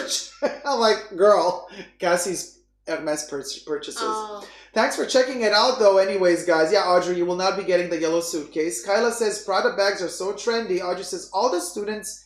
Listen, if I'm gonna buy a Prada bag, it ain't gonna be leather. It's gonna be their nylon. Sorry, not sorry. Prada nylon. Yeah, I would get the nylon backpack personally. Yeah. All the students in British schools wear kickers at the moment. Kickers. I used to have some of those. Yeah, I did too. The 90s looking ones. And you know what else? Buffalo. Oh, yeah. Oh my god. Buffalo need to make a comeback. I love me some Buffalo. They kind of did have a comeback. Spice Girl Buffalo. Yeah. Come on. The Spice Girls did have a little bit of a comeback. Yeah, they even did a collab with Vivienne Westwood a couple of Yeah. years back. You know what I mean? And I still wear Keds and buy them for my granddaughter, which she loves, says T-Pal. Oh, the Chanel and their marketing geniuses, Dovey, right? All the students of British school. Hey, Aisha, how's it going? I have been told that the Hydra Essence Beauty Mist by Chanel is being discontinued. Strange that it comes in the suitcase kit advert.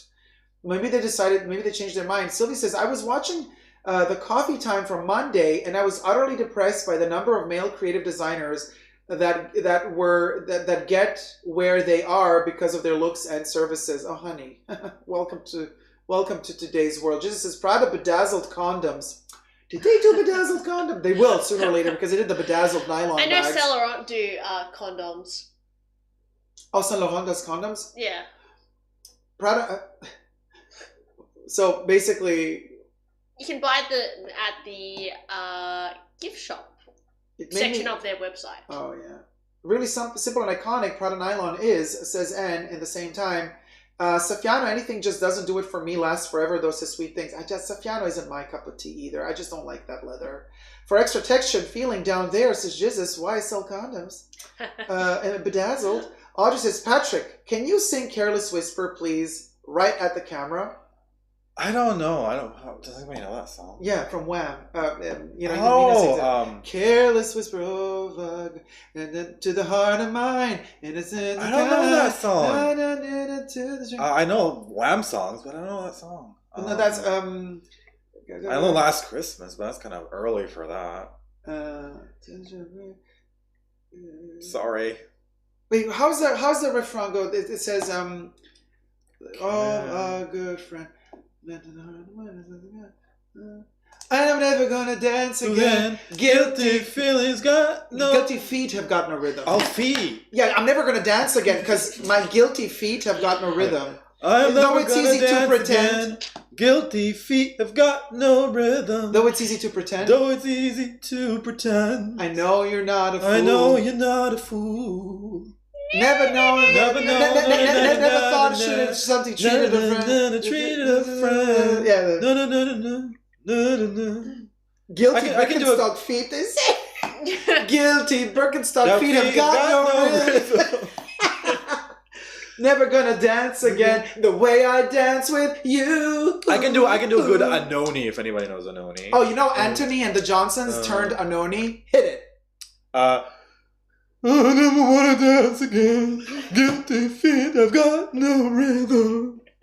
Though it's easy to pretend, I know you're not a fool. No, it's easy to pretend. I know you're not a fool. Anoni, ladies and gentlemen. Anoni. Oh my God. Okay, you're getting applause. Laughter. Applause. Dirty sax solo playing, says Audrey. Mrs. Blue, laughter. Aisha, laughter. DB70, laughter. Love. Sylvie BT, love. Jane Church. What have I walked into? Jesus. Okay, we're not even gonna. Alala says, can you sing a Disney song together? Please, Ariel or Elsa. Oh my God, let it go. Yeah. Let it go. Guilty feet. Wait. Isn't the one? No, the Aladdin one. That's the easy one, right? When he said, that's easy. Wait, how's it go? How does it go? How does it go? Oh wait. Which one? There's many. When they're floating and he wants to like yeah. A whole new world. I don't know anymore. Place I never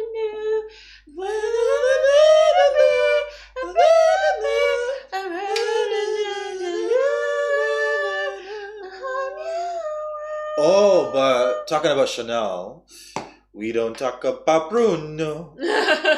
Pavlovsky. No. How's that song go? No. Oh yeah, that song. Yeah. Yeah, I forgot it though. I know that was a really catchy song. I haven't seen the movie. We don't talk about Bruno. No. We don't talk about Bruno. Oh, sorry, guys. We're giving you a headache. Oh my God. Sylvie BT just said, the microphone fan, chef's kiss. Jess, you look like Madonna and express yourself in don't go for second best, baby. Put your love to the test. Come on. Something.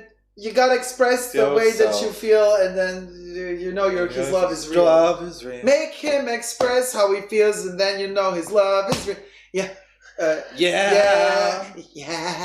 That's Madonna's yeah. I mean, oh God, I'm terrible. Okay, Jess, hit it. So Jesus, who is a professional musician and singer, says she can carry a tune. Oh, thank you. Lala says, perfect. And my laptop slipped off the counter when Jessie sang Let It Go. The slide over here is real, says T-Pal. The Dacob Variety Show, says Kev. Audrey Jane says, Madonna, yes. Jessie is the Blonde Ambition Tour.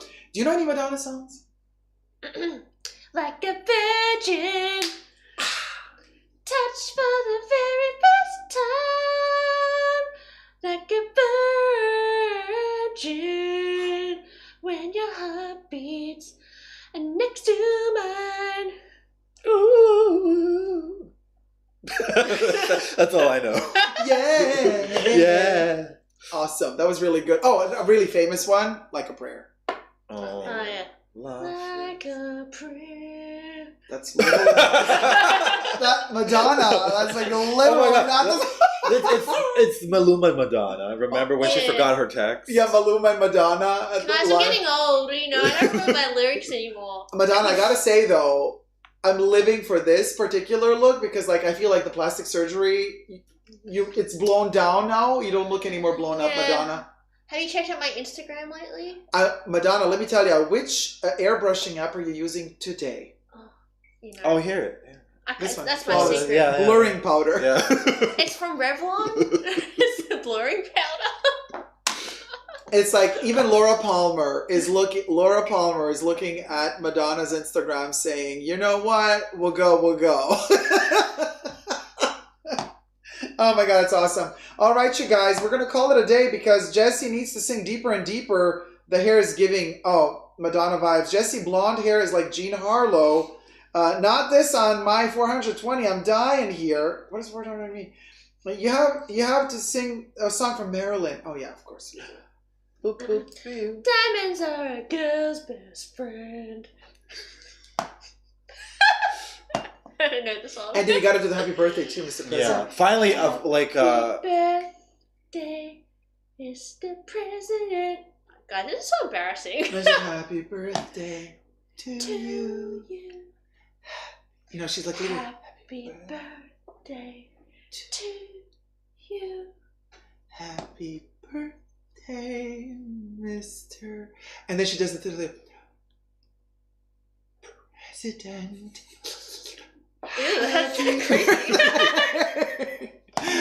I put in a little bit of Hannibal the Cannibal in there. Happy birthday to you. And that dress that she wore is now damaged because Kim Kardashian put her fat ass in it. He busted her butt into it. That's okay.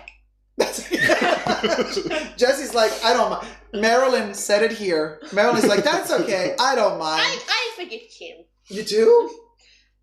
For now.